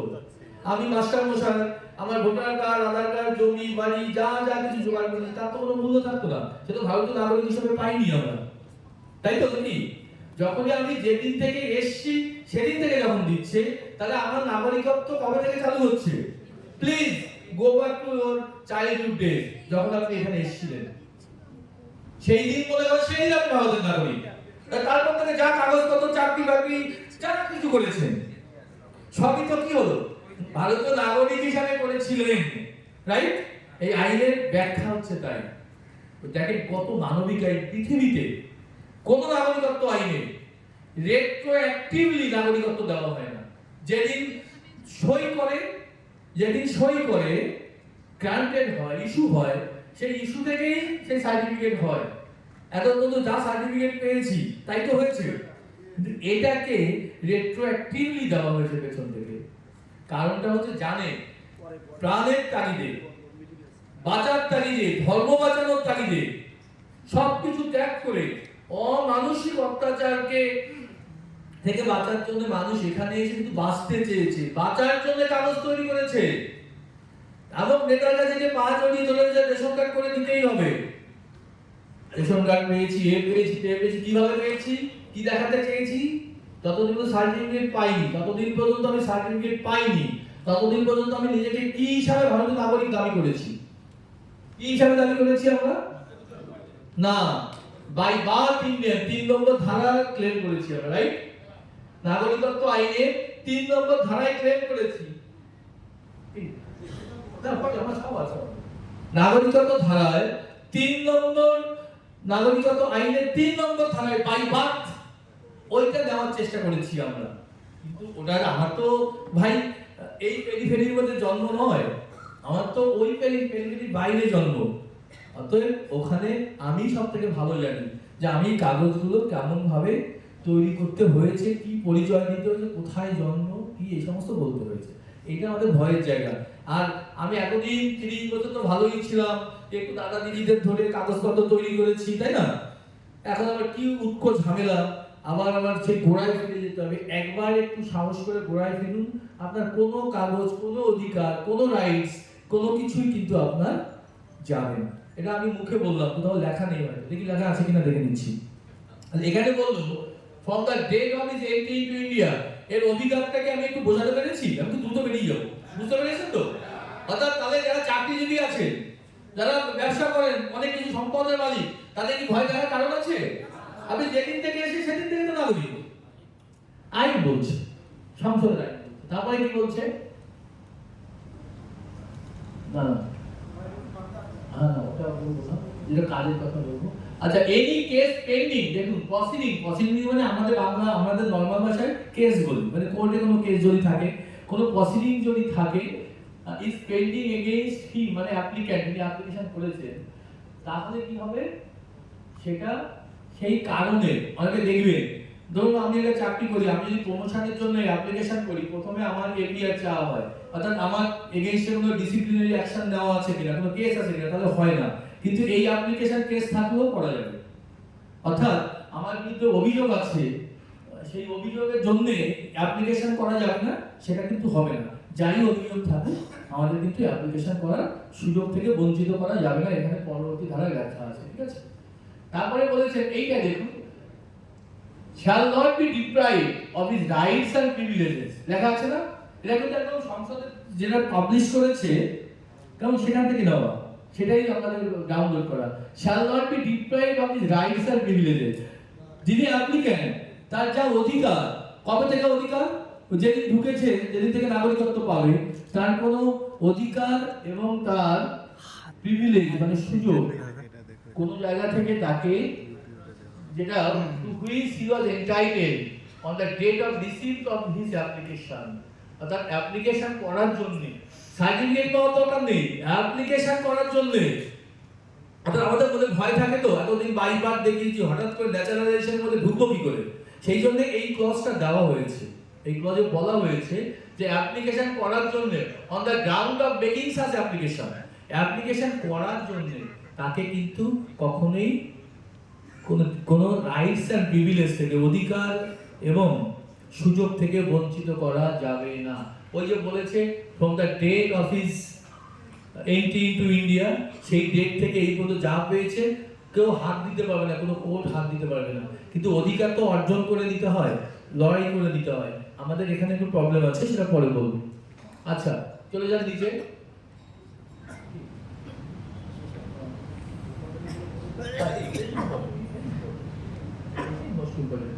আচ্ছা হ্যাঁ, এক মিনিট দাঁড়ান, প্রথম ভালো হবে। নিচে চলে যান, নিচে নিচে নিচে নিচে উপরে যাও, উপরে উপরে শেষ হয়নি, ওটা শেষ হয়নি। আচ্ছা 6 নম্বর, আচ্ছা দেখো শেষ হয়ে গেছে। তাহলে এই 6B ধারা, এই 6B ধারায় কি কি অধিকার বাংলায় লেখা আছে ওটা একটু ডিসপ্লে করে দাও। মানে অ্যাপ্লিকেশন করার পরে আসলে আমরা মাস্টার মশাই তো, আমরা সবসময় লাস্ট বেঞ্চের দিকে তাকিয়ে পড়াই, ফার্স্ট বেঞ্চের দিকে তাকিয়ে পড়ালে কিন্তু সফল হওয়া যায় না। তো এটা একটা আমাদের সমস্যা, আমরা মনে করি বুঝিয়েই ছাড়বো। যাই হোক, দেখেন কি কি সুবিধা পাওয়া যাবে। ভারতীয় নাগরিকত্ব আইনে নাগরিক গণ্য হবে ভারতের প্রবেশের তারিখ থেকে, যেটা বললাম, আবেদন অনুমোদনের পর সমস্ত পুরনো অনুপ্রবেশের মামলা বাতিল হবে। আমি ইয়ে থেকে একদম টেক্সট থেকে পড়ে গেছি। একজন ভারতীয় নাগরিকের মতোই, নাগরিকের মতোই নয়, এটা তারা ভুল, এটা কারেকশন করবে। ভারতীয় নাগরিকের যা প্রিভিলেজ আছে, রাইটস আছে, সেটাই সে পাবে, নাগরিকের মতো না। ভারতের প্রবেশের তারিখ থেকে আবেদনের পূর্ব পর্যন্ত প্রাপ্ত সব ধরনের সুযোগ সুবিধা অক্ষুণ্ণ থাকবে। ভারতের প্রবেশের তারিখের কোনো প্রমাণপত্র দিতে হবে না। আর আরেকটা জিনিস, আমি কবে এসেছি তার কিন্তু কোনো প্রমাণ দিতে হবে না, সেটা ডিক্লারেশন। মানে আমি ধরুন বললাম আমার সুবিধার মতো যে আমি 1980 সালে এসেছি, ওটা যদি আপনার কোনো 80 সালে এসেছি তার কোনো প্রমাণ দিতে হবে না। আচ্ছা, এবং তবে 31শে ডিসেম্বর 14 বা তার আগে আসতে হবে, সেটা আমরা জানি। আচ্ছা, এবার 6B ধারায় যে আইনের আমরা সংক্ষিপ্ত করে ব্যাখ্যা দিলাম, মানে আমরা চেষ্টা করলাম ব্যাখ্যা দেওয়ার। এখানে কি আপনাদের কি আরো ব্যাখ্যার প্রয়োজন না? You R satisfied? স্যাটিসফাইড তো? তাহলে আমাদের আগে বাড়তে হবে, সেই জন্যই বলছি। হ্যাঁ, তো তাহলে ভয় কি কেটে যাচ্ছে একটু একটু করে? ভয় থাকছে না তো? আমাদের উদ্বাস্তু মঞ্চের অন্যতম কাজ ভয় কাটানো, ভয় কাটালেই জয় করব। পরে ওই লাইনে পড়ে যাচ্ছে, মানে নেক্সট অনেকে আপনাকে বলি, মানে বলার লোক সামলাতে পারছি না, আপনাকে বলি যে অনেকের কাছে বাংলাদেশের ডকুমেন্ট আনতে পারছে, তারা সে সাহস পাচ্ছে। অ্যাপ্লিকেশন করতে, এই সংখ্যাটা অনেক আছে। ওটা যেমন আছে ঠিকই এটাও আছে। বেশ, নেক্সট চলে যাও, যাও তো পরে কি আছে দেখো। আচ্ছা এবার দেখুন, আমি যদি বলি লিস্টে বাংলাদেশে কি কি লাগবে সেটা একটা বলি। আপনাদের কি কি লাগবে? স্যার বলেছেন বাংলাদেশে, অর্থাৎ যে দেশ থেকে এসছে না বাংলাদেশ থেকে একটা ডকুমেন্ট আপনার অথবা আপনার পূর্বপুরুষের কারো, বাংলাদেশের ডকুমেন্ট সবসময় আপনারা আনতে পারবেন, ধরেন নেসেসারি, কারণ সম্ভব নয়। একটা বাচ্চা 3 বছর বয়সে চলে এসেছে, সে কি করে হবে? তার বাবা তখন গ্রোন আপ ছিল অথবা ঠাকুরদাদার জমি ছিল। যদি এই কোনো ডকুমেন্ট আপনারা আনতে পারেন, দেখেন ভারত সরকার আমাদের এই বিষয়ে আইনগতভাবে কতটা হাত বাড়িয়ে দিয়েছে। ওখানে বলেছে বাংলাদেশের একটা ডকুমেন্ট আপনাকে আনতে হবে, আপনার নয়, আপনার বাবার অথবা আপনার মায়ের অথবা আপনার ঠাকুরদাদার অথবা তারপরের কেউ, কিন্তু সেটা লিঙ্কটা আপনাকে দেখাতে হবে অফিসারকে, যে এই উনি আমার ঠাকুরদাদা, এইটার প্রমাণ আছে, এটা দেখাতে হবে। আইনটা দেখুন, প্রথম দিন থেকে খুব চেষ্টা করে যাচ্ছি, কিন্তু বাস্তবিক কারণে এত সুন্দর মানবিক আইন যখন রুলে আসলো তখন রুলটা একটু কঠিন হয়ে গেল। কেন কঠিন হয়ে গেল? সেদিন দেখছিলাম 2024 সালে যখন রুলটা হয়, রুলটা বেরোনোর পর দিনই অন্তত 30 থেকে 40টা সংস্থা এই রুলের এগেইনস্টে কেস করেছে সুপ্রিম কোর্টে। আপনারা জানেন 19 সালে তো কেস হয়েছিল, 200 খানা কেস হয়েছিল, তাই তো? ধর্ম নিরপেক্ষতার যে বৈশিষ্ট্য ভারতবর্ষে, সেটা নাকি আইনের জন্য ধ্বংস হয়ে যাচ্ছে, তাই তো? এটা ছিল তো সংবিধানের বৈশিষ্ট্য ধ্বংস, আর ধর্মই থাকছে না, জীবনই থাকছে না। তো যাই হোক, সেটা পরের কথা, ওটা আইনি ব্যাখ্যা, সেটা অন্য একদিন আরো ছোট মঞ্চে অনেক ধরে দিতে হবে, যে কি করে এইটাকে মানে ধর্ম নিরপেক্ষতাকে লঙ্ঘিত হচ্ছে না, সেটার একটা ব্যাখ্যা আছে, লিগ্যাল ব্যাখ্যা, সেটা পরে একদিন দেবো যদি সুযোগ থাকে আমার। দেখুন, অ্যাপ্লিকেশন করতে বাংলাদেশের একটা ডকুমেন্ট আপনি নিয়ে আসবেন, অথবা সম্ভবত স্যার ওটা 24 সালের সেপ্টেম্বরে বোধহয়, স্যার 24 সালের সেপ্টেম্বরে বোধহয় অর্ডারটা বেরিয়েছিল সেন্ট্রাল গভর্নমেন্টের। হ্যাঁ, সেপ্টেম্বরে একটা অর্ডার বেরিয়েছিল, সেখানে বলা হয়েছে যে অগাস্ট মাসে বাংলাদেশের যা অবস্থা, রাজনৈতিক অবস্থা, তাতে মানে আমাদের পোস্টাল ডিপার্টমেন্ট হচ্ছে ইমপ্লিমেন্টিং এজেন্সি, আর মাদার এজেন্সি হচ্ছে মিনিস্ট্রি অফ হোম অ্যাফেয়ার্স, তাদেরই ব্যাপার।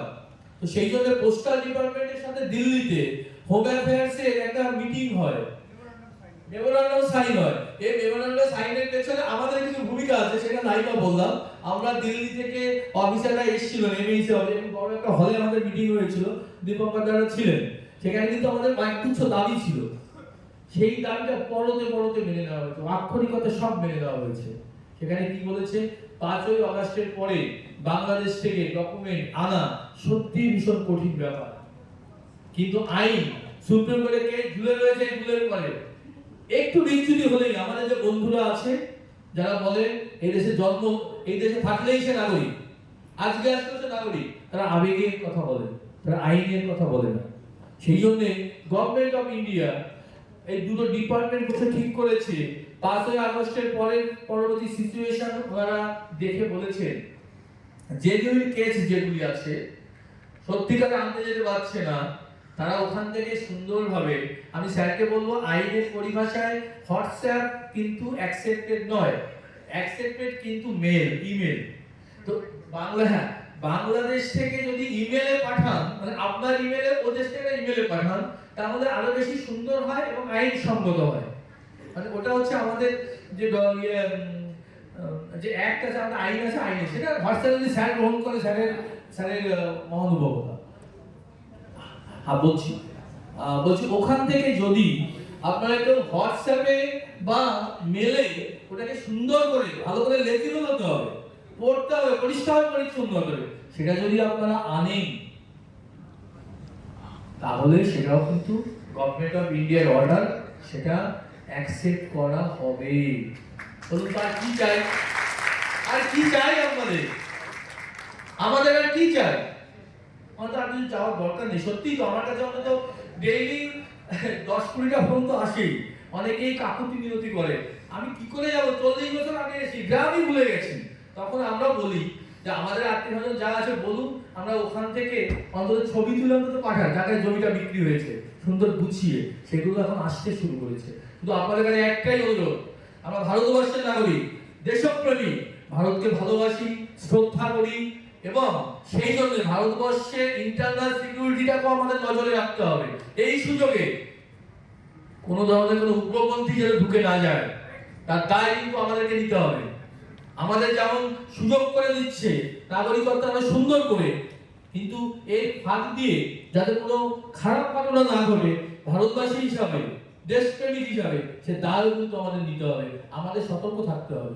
এই সুযোগ বুঝে যদি কেউ মিসইউজ না করে, সেটা একটা কথা। তো বাংলাদেশের ডকুমেন্টের সমস্যা অলমোস্ট 90% সলভ, অলমোস্ট 90% সলভ। 10% আছে যা জানেই না কোথায় বাড়ি ছিল, শুনেছি কোথায় নোয়াখালী বাড়ি ছিল, এরকম বলছেন, অনেকে বলছেন, কষ্ট হয় শুনে। তিনি কি করে আনবেন? তাদের জন্য আমাদেরকে সংঘবদ্ধ হয়ে সেরকম অ্যাপ্লিক্যান্ট জোগাড় করে এমএইচ কে পাঠাতে হবে, হোম ডিপার্টমেন্টে পাঠাতে হবে, যে এরকম আমাদের কাছে 1 লক্ষ 5 লক্ষ মানুষ আছে আমার ভাই, তাদের পক্ষে সত্যি আনা সম্ভব নয়, তাদেরকে স্পেশালি কনসিডার করুন। কোন প্রসিডিউরে কনসিডার করবেন? উদ্বাস্তু, এটা তো মিথ্যে নয়। তাহলে শুধু ডকুমেন্টের জন্য সারা জীবন যে সাফার করবে সেটা হতে পারে না, তার জন্য আলাদা মেকানিজম তৈরি করুন, সে মেকানিজম করে তাকে নাগরিকত্ব দিতে হবে। এটা আমাদেরকে এই দাবি এই মঞ্চ থেকে আমাদের করতেই হবে। এবং মনে রাখতে হবে, ভারতের ইন্টারনাল সিকিউরিটিকে কোনোভাবেই কম্প্রোমাইজ করে নয়। আমার স্বার্থের দিকে শুধু তাকালে হবে না, আমাদের স্বার্থটা তো তাকাবো, দেশকেও ভালো, দেশের সুরক্ষার দিকেও তাকাবো। তা নাহলে কিন্তু একদিন এখান থেকেও ডিসপ্লেসড হয়ে যাবো। রাজনৈতিক কথা এখন ওদিকে যাবো না, ডিসপ্লেস হওয়ার জায়গায় কেমন যাচ্ছি আমরা।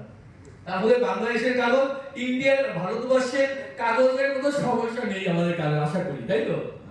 ভারতবর্ষের কাগজের আমাদের আর কোনো সমস্যা নেই। আর ধর্মীয় সার্টিফিকেট, স্যার বললেন এফিডেভিট, ওটা কোনো বিষয় না, কোর্টে গেলেই ওটা পাওয়া যাবে।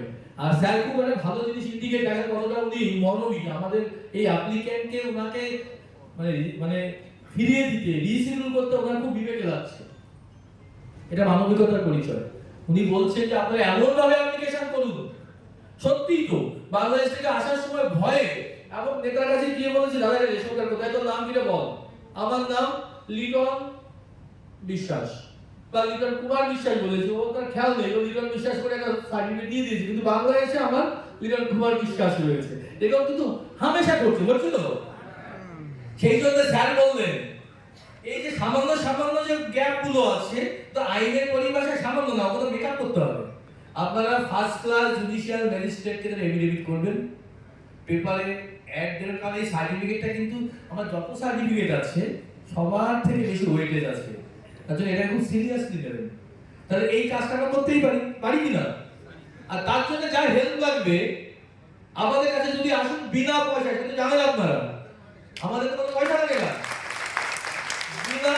বিনা পয়সায় হেল্প করবেন 24 ঘন্টা, কোনো পয়সার কোনো ব্যাপারই নেই। কারণ আপনাকে হেল্প করে আমার মনে হয় আমার যেখানে জন্ম, মাতৃভূমির কাছে আমি কিছু একটা ঋণ শোধ করার চেষ্টা করছি, মাত্র করতে তো পারি না। আমাদের প্রতিটা সদস্য, আরো আছে যাদের আমাদের এখানে আনার সবার সুযোগ হয়নি, প্রতিটা সদস্যই ডেডিকেটেড। কালকে রাত 12টা পর্যন্ত ছেলেগুলি চাকরি করে, সেই 6:30 7টার সময় চাকরির স্থল থেকে সরাসরি আমাদের বাড়িতে এসে পিপিটি তৈরি করেছে। বেশ কয়েকজন আমাদের হৃদয়ের টান, মাতৃভূমির প্রতি তাদের টান, সেই জন্য করেছে। আপনারা কাইন্ডলি আপনারাও এগিয়ে আসবেন, আপনারা যখন নিজের জন্য করবেন অন্যকে হেল্প করবেন। যাকে সামনে চলে যাই। আর ক্যারেক্টার সার্টিফিকেট যেগুলো আছে এগুলো কোনো ব্যাপার না, একটা ফর্মালিটি। কারণ ন্যাচারালাইজেশন হিসাবে সিটিজেনশিপ পেতে গেলে তার প্রাথমিক শর্ত ভারতীয় একটা ভাষা জানতে হয়। আমি যে আমার ক্যারেক্টার যে ভালো, মানে ক্যান্ডিডেটের, অ্যাপ্লিক্যান্টের একটা ক্যারেক্টার সার্টিফিকেট নিতে হয়। এটা আজকে নয়, 55 সালের নিয়ম। তাহলে ন্যাচারালাইজেশন মাধ্যমে নিতে গেলে ওইগুলো একটা এভিডেন্ট করে দিতে হয়। আমরা সব বিরক্ত হই, আমরা সব ব্যক্তিগত স্তরে বলি এটা কেন, আরে বাবা নাগরিকত্ব সার্টিফিকেট, এর তো একটা ওয়েটেজ আছে। আমাদের নাগরিকত্ব একটাই লেখা আছে যে এই একজন ক্যারেক্টার সার্টিফিকেট লাগে, ভারতীয় ভাষা জানতে হবে। স্যার বোধহয় দেখবেন আপনাদের শপথ বাক্য পাঠ করানো যখন শেষ হয়ে যায়, ওখানে যে শপথ বাক্য পাঠ, ভারতীয় নাগরিক হচ্ছি আমি, কিন্তু ভারতের সমস্ত সংবিধান এবং সমস্ত কিছুর প্রতি আমার দায়বদ্ধতা আছে, সেটা করতে হয়, এটা নিয়ম, এটা করতে হবে। তো নেক্সট হচ্ছে তাই ডকুমেন্টগুলো শিডিউল অন দেখি দেবে কি কাগজ লাগবে, একবার কাগজ লাগবে দেখবেন কি কি লাগবে, ঠিক আছে তাহলে চলে যাও শিডিউল অন শিডিউল না অন এ তে চলে যাও, মানে ওই ইয়েটা আছে না কি কি ডকুমেন্ট লাগবে বাংলাদেশে। হ্যাঁ না কোনো দরকার নেই, ওটা নমিনাল ব্যাপার। আচ্ছা এটা রুল দেখুন, একটা ফর্ম দেখে আমরা নিয়ে নিয়েছি শিডিউল অন এ, অর্থাৎ বাংলাদেশের কাগজটাকে আমরা অন এ কাগজ বলছি, এটুকু বোঝা গেছে তো, এটা অন এ মনে লাগবে, বাংলাদেশ মানে অন এ, অন এ কাগজ লাগবে। অন এতে কি কি লাগবে, আসলে যে কোনো একটা হলেই হলো, মানে এক জায়গায় লেখা আছে এনি আদার মানে যে কোনো কিছু। বাংলাদেশের সরকার, সরকার বলতে কিন্তু শুধু গভর্নমেন্ট বোঝায় না, কিন্তু স্কুল কলেজ মানে স্বশাসিত সংস্থা পৌরসভা যত, এগুলো কিন্তু গভর্নমেন্টের মধ্যেই পড়ে, আইনি ভাষা বলছি। যে কোনো একটা সিল দেওয়া একটা কাগজে আমরা বলবো সবসময় প্লিজ সম্ভব হলে অরিজিনালটা নিয়ে আসুন, ভারতের ইন্টারনাল সিকিউরিটির দিকে তাকিয়ে।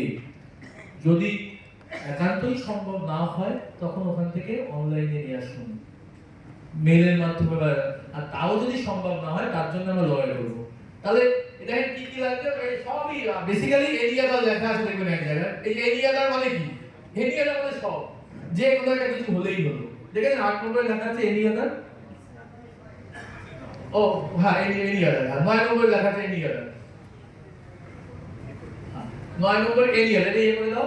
অর্থাৎ যা কিছু আছে আমরা জানি থাকতে পারে একটা নাগরিকের সেই দেশে সব ডকুমেন্ট, তার সাথে 9 নম্বরে এরিয়াটা ডকুমেন্ট। আরেকটা কথা বলা হয়েছে, আমাদের এমএইচ এর সাথে যখন মিটিং হয়েছিল তখন আমরা দাবি করেছিলাম অনেকে কিছুই জানতে পারছে না, সত্যি রিফিউজি হয়ে এসেছে এবং আসার সময় বর্ডার সুইপ আছে এবং এখানে রিফিউজি ক্যাম্পে রয়েছে, জমির পাট্টা পেয়েছে, সেখানে কিন্তু বাংলাদেশের অ্যাড্রেস লেখা রয়েছে স্যার। তখন আমরা এমএইচ এর বললাম এরকম তো কয়েক লক্ষ লোক রয়েছে ভারতবর্ষে বিভিন্ন জায়গায়, অন্তত 20-25 লক্ষ লোক রয়েছে, তারা রিফিউজি হিসাবেই আছে। তো তাহলে ওই কারণ দিলেই তো হয়ে যাবে। তখন বললেন একটা তখন অর্ডার বের করেছে, পরে দেখবে লেখা আছে সিএ ওই ইসের মধ্যে, ওয়েবসাইটের মধ্যে, যে যদি বাংলাদেশের ডকুমেন্ট হিসাবে এগুলো ট্রিটেড হবে, যেগুলো ভারতবর্ষের যে কোনো কাগজে আপনার বাংলাদেশের পরিচয় লেখা আছে। ধরুন কারো নামে ফরেনার্স একটা কেস হয়েছে, পুলিশ তার বিরুদ্ধে চার্জশিট দিয়েছে যে বাংলাদেশের লোক এত সালে বাংলাদেশ থেকে এসেছে, তাহলে গভর্নমেন্ট অফ ইন্ডিয়া বলছে এই লোক বাংলাদেশ ক্লেম করছে, ওইটা দিলেও হবে বাংলাদেশের ডকুমেন্ট, ঠিক আছে তো, মানে যে কোনো একটা কিছু দিলেই হবে। তো সেই জন্য আপনারা না একটু ব্যাপারটাকে উদার চিত্তে দেখুন, দেখবেন কত সহজ, ভয়ের কোনো জায়গা নেই। তারপরে চলে যান ইন্ডিয়ান কাগজে, ভারতবর্ষে কোথায় আছে দেখো, আরেকটা আছে I will submit, 10 now, I will submit the relevant document before the district level committee DLC, sir DLC তো বলছেন যে আমার কাছে এখন as of now নেই, এখন আমার কাছে নেই বাংলাদেশের কাগজ, কিন্তু আমার যখন হিয়ারিং হবে তখন কিন্তু আমরা সেই কাগজ সাবমিট করব।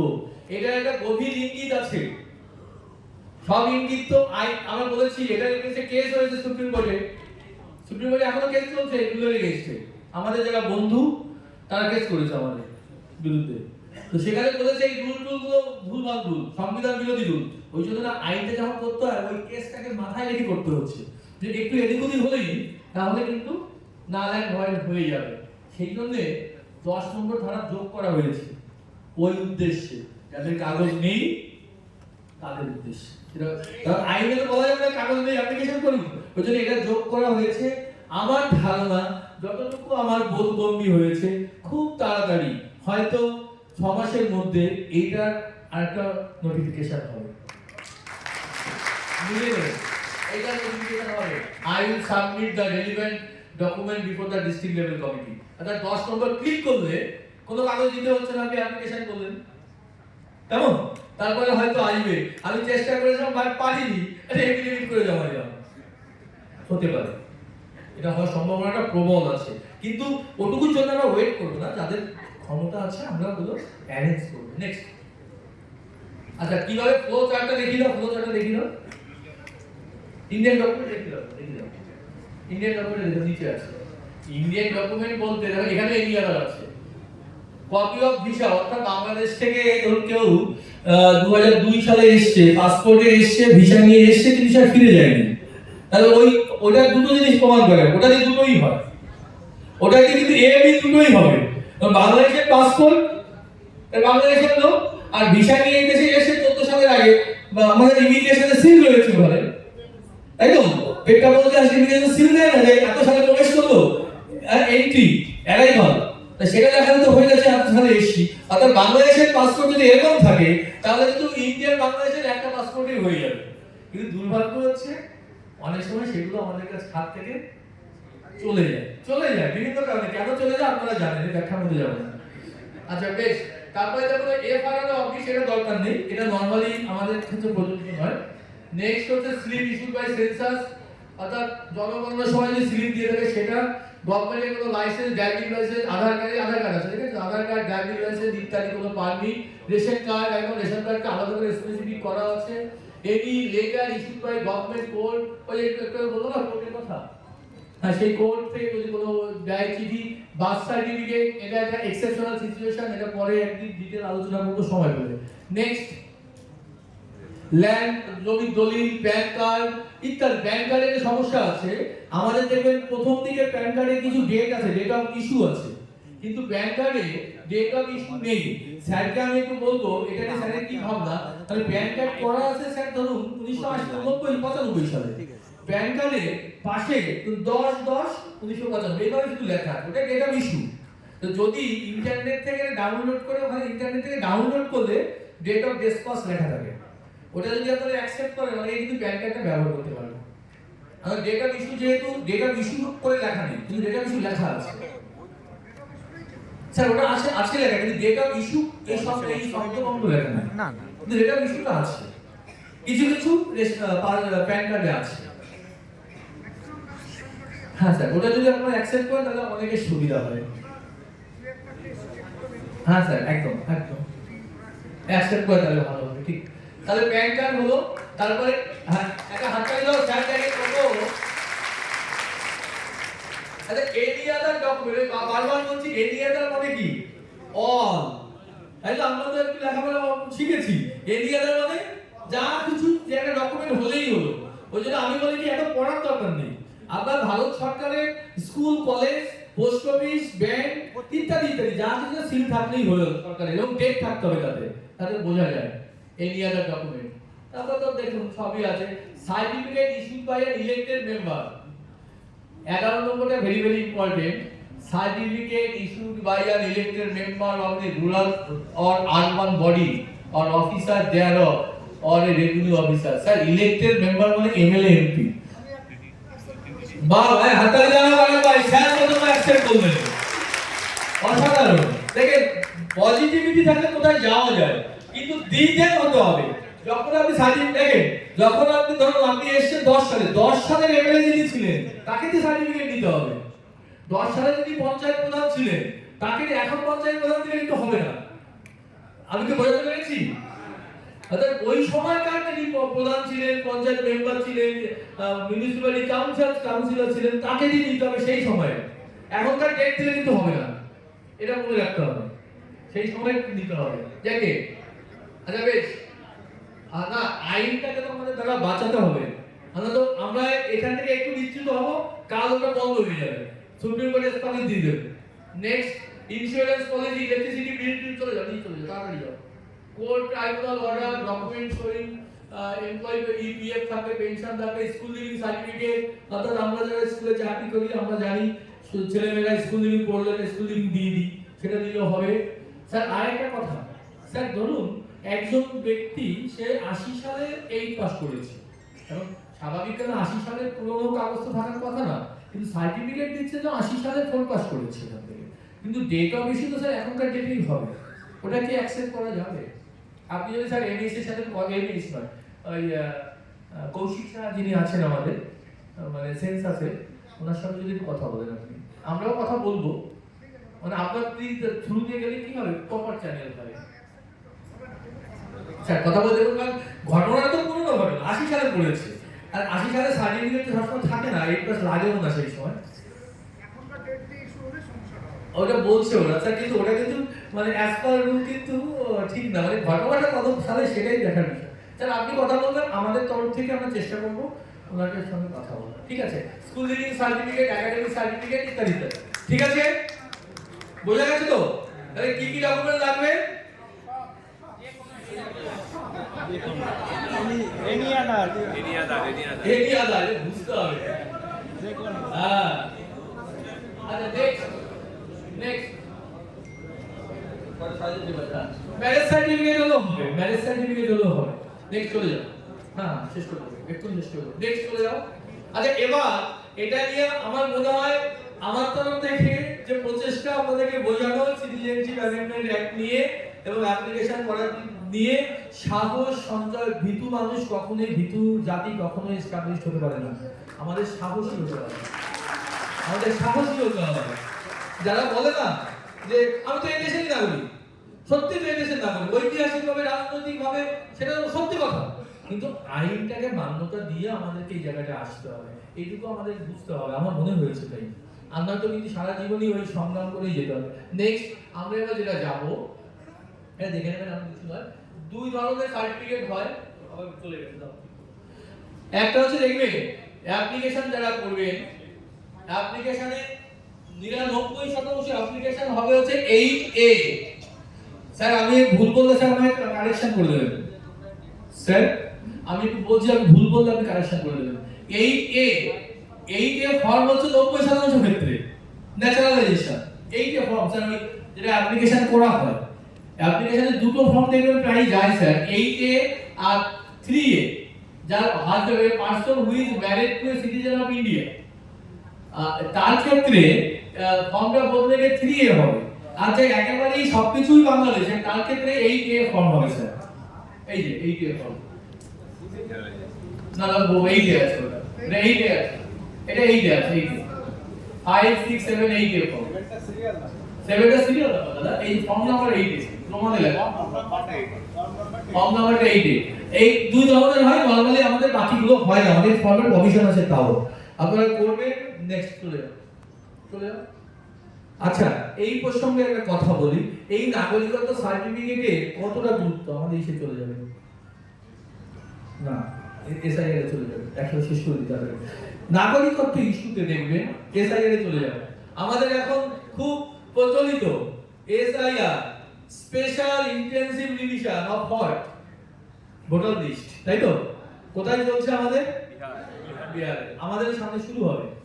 আপনি চান না চান, কেন্দ্রে কে সরকার থাকলো না থাকলো, এসআইআর একটা ন্যাচারাল প্রক্রিয়া। এটা ভারতবর্ষের প্রথম ইলেকশন যবে থেকে হয়েছিল তখন থেকে ফ্রিকুয়েন্টলি মাঝে মাঝে এসআইআর হয়। এটা একটা ন্যাচারাল প্রক্রিয়া, এটা কিন্তু কোনো সরকার কোনো ইচ্ছে এগুলোর উপর ডিপেন্ড করে না। তাহলে 2003 সালে কেন ওখানে হয়েছিল, তার আগে কেন 1961 সালে একবার হয়েছিল, না বল কিন্তু হয়েছিল। দেখো তো, দেখাও তো এসআইআর, দেখো কতবার এসআইআর হয়েছে ভারতবর্ষে, চলে যান। এসআইআর কতবার হয়েছে হ্যাঁ, এটা স্বাভাবিক প্রক্রিয়া, জন্ম মৃত্যু যখন প্রক্রিয়া, এসআইআর একটা প্রক্রিয়া, স্বাভাবিক প্রক্রিয়া। চলে যাও, কোথায় যাচ্ছে এটা তুমি? হ্যাঁ, আরে এসআইআর একটা ডকুমেন্ট দিলাম না তোমাকে আমি, হ্যাঁ আমি বলে দিচ্ছি। আচ্ছা আমি বলে দিচ্ছি এসআইআর কি হবে, আমাদের এই নাগরিকত্ব সার্টিফিকেটের কতটা গুরুত্ব। ফর্ম সি তে চলে যাও, এই ফর্ম সি আর ডি তে চলে যাও, এটা পরে দেখিয়ে দিচ্ছি ওরা খুঁজে, মানে এটা খুব সংক্ষেপে বলে দিচ্ছি। দেখুন এই যে ফর্ম ইনামুলেশন ফর্ম অ্যানেক্সার সি দেখেছেন তো, ওই বিহারে বাড়ি গিয়ে গিয়ে একটা একটা করে দিচ্ছে। তাহলে কার কি করণীয় সেটা বোঝার ব্যাপার আছে। ধরুন যার ওই আমরা সিটিজেনশিপ অ্যাক্ট বাই বার্থ একটু আগে আলোচনা করেছি তো, প্রায় 40 মিনিট আগে, একদম হুবহু তাই লেখা আছে এখানে দেখেন। Declaration, I hereby declare that to the best of my knowledge and belief, I am above, আমরা জানি যে ভোটার লিস্টে নাম তুলতে গেলে 18 বছর বয়স হতে হয়, ভারতের নাগরিক হতে হয়। আচ্ছা বেশ, আর অর্ডিনারি রেসিডেন্ট হতে হয়। I was born in India before 187, মনে পড়ে কি আমাদের সংবিধান সিটিজেনশিপ অ্যাক্টে পড়ে এসেছিলাম বাই বার্থে, ওদের 3টে খাত আছে না, এই 3টে খাতই এখানেও আছে। অর্থাৎ সরকারকে থাকলো কে করলো না করলো এটা ক্ষেত্রে যায় আসে না তো। কারণ 3 সালে যখন সিটিজেনশিপ অ্যাক্ট ছিল তখন তো এই খাতগুলো এখানে ছিল না, তো পরবর্তীতে সংশোধিত এই খাতগুলো হয়েছে। বা আরো আগে 61 সালে যখন এসআইআর হয় তখন তো এই সিটিজেনশিপ অ্যাক্টের এই আইনগুলো ছিল না, তার জন্য এই কথাগুলি লেখা ছিল। এখন তো লিখতেই হবে সবাইকে। দেখুন 1787 দাদা ওই এসআইআর সম্বন্ধে বলছি। এসআইআর 1787 আগে যাদের জন্ম তাদের শুধু কি করতে হবে, আমাদের বাড়ি মার্কের আইন কি ছিল, নিয়ম কি ছিল, যে শুধু জন্মগ্রহণ করলেই হবে, তাই তো নাগরিক। সেই জন্য 1787 লিখে দিয়েছে আগে যাদের জন্ম তাদের আর কিছু লাগবে না, তার নিজের জন্মের প্রমাণ দিলে হবে। কারণ আমাদের নাগরিকত্ব আইনে তাই বলেছে তো 55 সালে, সেই জন্য এটা লিখতে ওরা বাধ্য। যে যতই গল্প করুক এটা ওটা আপনাকে আইন অনুযায়ী লিখতে হবে তাকে। তারপরে 2 নম্বরে যে কোনো একটা টিক দিতে হবে। I was born in India 1787 থেকে 12/4। তাহলে তাহলে এই যে মাঝখানে সেকেন্ড স্টেপ ওটা আমরা কোথায় থেকে নাগরিকত্ব আইনে দেখেছি। তাহলে তার ক্ষেত্রে কি লাগবে, বাবা অথবা মায়ের যে কোনো একজনের। এটা কোথায় লেখা আছে, নাগরিকত্ব আইনে লেখা আছে। তারপরে এটা কি আছে, I was born in India after 2/12/2004। যে কোনো একটা টিক দিতে হবে, আপনি যে ক্যাটাগরির মধ্যে পড়েন।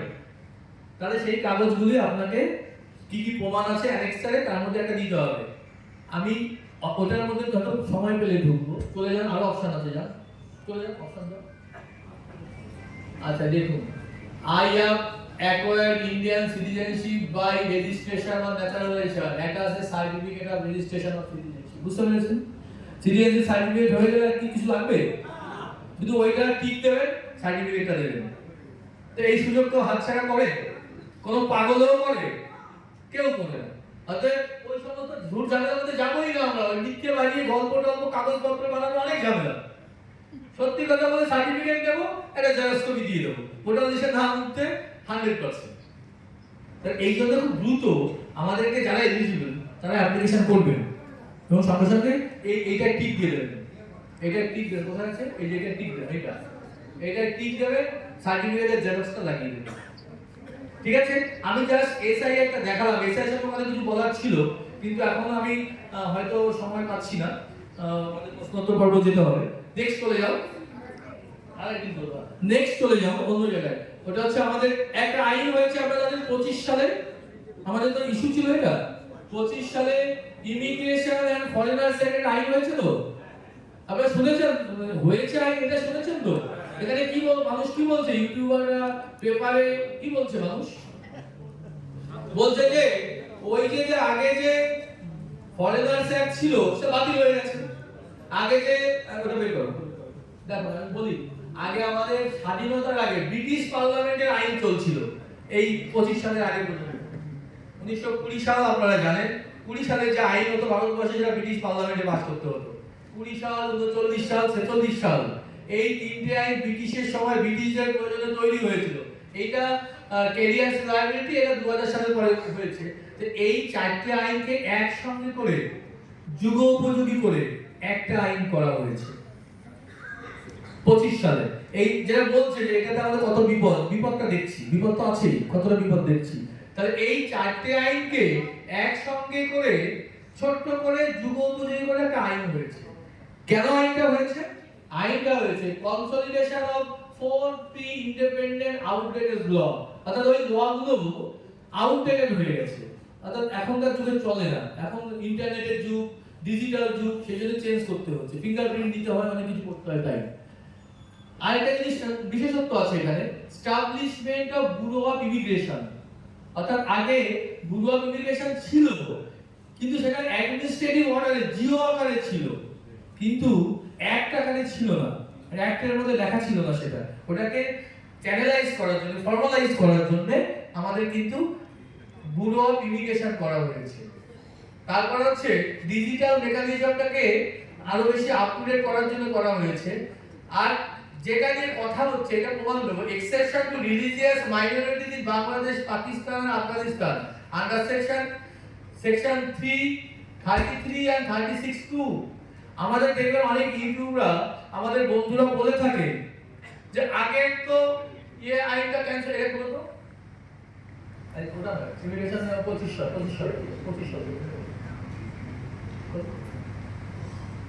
চলে যাও আর আসুন, অত ভুলে যাও আর না স্যার, নিচে আসো, নিচে আসো, নিচে আসো। যাও, নিচে আসো। আসো, আসো। দেখা যাচ্ছে না ভালো। দেখবে আমি বলি সুবিধা হবে, তুমি এটা বের করো, ওই আমি যে হাতে লেখা যে পিপিটিটা আছে ওটা বের করো। ওখানে লেখা আছে যে আমাদের দেখেন ইউটিউবরা বন্ধুরা বলে যে তাহলে আগের কাছে চারখানা অ্যাক্ট ছিল, পাসপোর্ট অ্যাক্ট থেকে আমাদের এক্সামশন দিয়েছিল না 15 সালে, জানি তো আমরা নাকি? তারপরে আবার ফরেনার্স অ্যাক্ট থেকে 46 সালের এক্সামশন দিয়েছিল হিন্দুদের বাংলাদেশে, তাই তো? আমাদের বন্ধুরা বলে, দেখবেন পেপারে ইউটিউবে বেশি বলে, তারা বলে কি তাহলে ওই অ্যাক্ট তো বাতিল হয়ে গেছে, তাহলে সাথে সাথে এক্সামশনও বাতিল হয়ে গেছে, তাই বলে তো? তাহলে নতুনটা সার্টিফিকেট পাবে না। এপ্রিল মাসের পরে তো 4 তারিখে পাস হয়েছে, এপ্রিলের 4 তারিখে পাস হয়েছে, তাহলে তো এক্সামশনও উঠে গেছে, আইনও বাতিল হয়ে গেছে, আইনের উপরে যে এক্সামশন ছিল সেটাও বাতিল হয়ে গেছে। এটা বলে তো শুনেছেন আপনারা?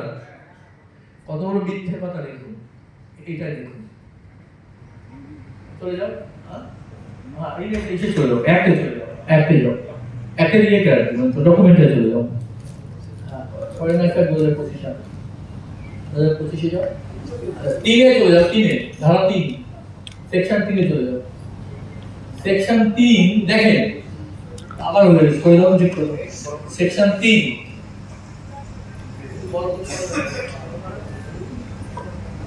যে সমস্ত এক্সামশন আছে তো দিনে যাও। এক্সাম্পটেড আন্ডার সেকশন 33, এই যে এক্সাম্পটেড করা আছে কাদের কাদের করা আছে 33 নম্বর ধারায় বলে দেওয়া আছে এই অ্যাক্টেরই কাদের কাদের এক্সামশন করা আছে, তাই লেখা আছে তো। আর এই টোটালটা পড়তে গেলে তো অনেক খুব ভাবে মনে করতে গেলে, সেজন্য সংক্ষেপে বলছি। এক্সাম্পটেড আন্ডার সেকশন 33 দেখেছেন তো? এবার 33 তে চলে যান, 33 তে চলে যান, আপনারা নিজের চোখে দেখে নিন, এটাই অ্যাক্ট 33। যাও যাও যাও 33 যাও 33 দেখছো 33 তে চলে যাও, এসে চলে দেখুন বলেছে central government may by order publish in the official gazette declare that all or any of the provision of this act rule act অথবা রুল অথবা order shall apply only in some circumstances or with such exception, তো exception কথা বলেছে in relation to, নিচে যাও, নিচে একটু নিচে যাও, রিলেশন টু পড়ে যাও, নিচে যাও, যাও যাও তোমরা জানো তো কোথায় লেখা হবে। এই যে the অনেক এ তে লেখা the citizens or class of citizens of any such country as may be so specified, ওইটাকে আমার এক্সেপশন এখানে দেওয়া হয়েছে, দেখেছেন তো 25 সালে, দেখেছেন তো? তাহলে ওই যে যেগুলো ক্যান্সেল করেছিল তার এক্সেপশন অলরেডি যেগুলো এক্সাম্পটেড আছে সেগুলো 33 নম্বর ধারা, 33 নম্বর ধারা অনেক এতে কিন্তু বলে দেওয়া আছে যে the citizens of class of citizen, বাংলাদেশের ক্লাস অফ সিটিজেন আমরা, তাই তো হিন্দু, তাদেরকে আবার এই অ্যাক্টে কিন্তু এক্সাম্পশন দেওয়া হয়েছে। অর্থাৎ যারা মানুষকে ভয় দেখানোর জন্য ভয় আছে আমাদের মধ্যে জানি, কিন্তু ভয়টাকে বাড়িয়ে দেওয়ার জন্য যারা এই সমস্ত প্রচার করছে তার উত্তর কিন্তু এইখানে লুকিয়ে রয়েছে। আপনারা এরপর থেকে এগুলো সব আমরা আমাদের গ্রুপে দিয়ে দেবো, আপনারা ডাউনলোড করে কাছে রেখে দেবেন। তাহলে এইটা রয়েছে, আর একটা হলো 36 এর বলা আছে, যাও 36 যাও, 36 এ কি বলা আছে? Passport entry into India act 2020, registration of foreigners act, এত ফরেনার্স এডুকেশন এটা তো রিপিল করে দিয়েছে, এখানে বলা আছে বলেছে notwithstanding such repeal anything done or action taken have been done or including rules order, আমাদের একটা অর্ডার ছিল, অর্ডার প্রসিডিং যা কিছু হোক না কেন in so far is not inconsistent with provision be deemed to have been done, দেখেছেন তো? অর্থাৎ সেগুলো মান্যতা দেওয়া হলো যে এক্সেপশন গুলো আগের ধারাগুলোতে দেওয়া হয়েছে, রাইট? আমি কি বোঝাতে পেরেছি? ইংরেজি মানে এখানে বোঝাতে গেলে না পরে এটা তো একটা স্কলাস্টিক বিষয়, অত গভীরে যাওয়ার সময় হবে না, আপনাদের মুখ শুকিয়ে যাচ্ছে, বুঝতে পারছি। তো এটা কি করে হবে? অর্থাৎ এটুকু জেনে রাখুন যে ওইটা ওরা মিথ্যে বলছে, এখানে তার প্রমাণ রয়েছে, নতুন আইনেও তাদেরকে এক্সাম্পশন দেওয়া হয়েছে, রাইট? এই আর সোজা প্রশ্ন তো চলে যাবে, প্রশ্ন ঠিক আছে, হ্যাঁ প্রশ্ন তো বলি, প্রশ্ন তো আছে, যাও যাও প্রশ্ন উত্তর পর্বে আমরা এখন ঢুকে যাচ্ছি খুব দ্রুত। না না, প্রশ্ন আসলে চেক করা। হ্যাঁ, এত বলতো কে আবেদন করতে পারবে, কারা আবেদন করতে পারবে, এই কোশ্চেনের উত্তর আপনাদের জানা হয়ে গেছে তো? এই কোশ্চেনের তো উত্তর দেওয়া দরকার নেই। বেশ, নেক্সট। আমার ভোটার কার্ড, আধার কার্ড, পাসপোর্ট আছে, আমার কি আবেদন করতে হবে? এই প্রশ্নের উত্তর কি হয়ে গেছে? এই প্রশ্নের উত্তর ক্লিয়ার না? Clear clear clear. হ্যাঁ, না, এই প্রশ্নের উত্তর আমার মনে হয় 99% মানুষ বুঝে গেছে যে এগুলো ভিত্তি কি। এগুলো থাকলেও আবেদন করা যাবে, সেটা লিখে দেওয়া আছে আইনে। বেশ, নেক্সট। আমার বাবা মা বাংলাদেশে থাকে, আমি কি ভারতীয় নাগরিকত্ব পাবো? আলবাত পাবেন। আপনার বাবা আমেরিকায় থাকতে পারে, বাংলাদেশ কেন, যে কোনো দেশের নাগরিক হতে পারেন। আপনি এখানে উদ্বাস্তু হয়ে এসেছেন, আপনি আমাদের একজন ব্যক্তি, অর্থাৎ আপনি অ্যাপ্লিকেশন করলে আপনিও সার্টিফিকেট পাবেন। আপনার বাবা মার কোন দেশের নাগরিক, তিনি যে ন্যাচারালাইজেশনের জন্য সিএনবি দ্বারা, তার সাথে কোনো রিলেশন নেই। পরিষ্কার বোঝা গেছে তো? পরিষ্কার বোঝা গেছে? বেশ, নেক্সট। আমি 14 সালের 31 ডিসেম্বরের পরে ভারতে এসেছি, আমি কি আবেদন করতে পারবো? উত্তর আপনাদের জানা, এখনো পর্যন্ত সেই ডেটটা বাড়ানো হয়নি, অর্থাৎ এখনো পর্যন্ত উত্তর না। নেক্সট। আমি বাবা মা সবাই বাংলাদেশ থেকে 14 সালের 31 ডিসেম্বরের আগে এসেছি, আমার বাবা নাগরিকত্ব পেলেই কি আমাদের সবার নাগরিক হয়ে যাব? এটার উত্তর কি? না। যার জন্ম বাংলাদেশে বা পাকিস্তানে তাকেই অ্যাপ্লিকেশন করতে হবে, প্রত্যেকটা ইন্ডিভিজুয়ালি আলাদা করে। যার জন্ম এখানে, ধরুন কথা বলছি, কার 12 সালে এখানে জন্ম হলো, তার বাবা মা 10 সালে এসেছে, তার জন্ম যদি বাংলাদেশে এখানে, তার এখানে হয়, বাবা মা 10 সালে এসে বাবা মা নাগরিকত্ব পেয়ে গেলে তার কিন্তু আর করতে হবে না, কারণ নাগরিকত্ব আইনে রয়েছে, তাই তো? 4 সালের পরে হলে কি করতে হবে? বাবা মার নাগরিকত্ব এবং নিজের জন্ম হতে হবে, দুটোই ফুলফিল করে গেল, বাবা মা তো আগে থেকে নাগরিকত্ব পেয়ে যাবে, অর্থাৎ তার করতে হবে না। যার জন্ম বাংলাদেশে বা পাকিস্তানে তাকে করতে হবে। নেক্সট প্রশ্ন। আমি সরকারি চাকরি করি, এটা করলে কি আমার চাকরি থাকবে তো? কি হবে, থাকবে না যাবে? খুব সুন্দর। তারপরে আজ সফল আমরা নাকি? হ্যাঁ, বেশ। তারপরে আমি পেনশন, বৃদ্ধ ভাতা, লক্ষ্মী ভান্ডার পাই, ইত্যাদি অনেক কোশ্চেন আছে আমাদের কাছে। আর লক্ষ্মী ভান্ডার চলে যাবে না তো? লক্ষ্মী ভান্ডার সাথে কোনো রিলেশনই নেই এটা, আমি নাগরিক তো সে হবে আগে থেকেই। হ্যাঁ, পেনশন পেনশন তোমার কিছু কোনো রিলেশন নেই। হ্যাঁ, নেক্সট। আমার আবেদন বাতিল হলে আমায় কি গ্রেফতার করতে পারে? স্যার এই উত্তরটা দিক।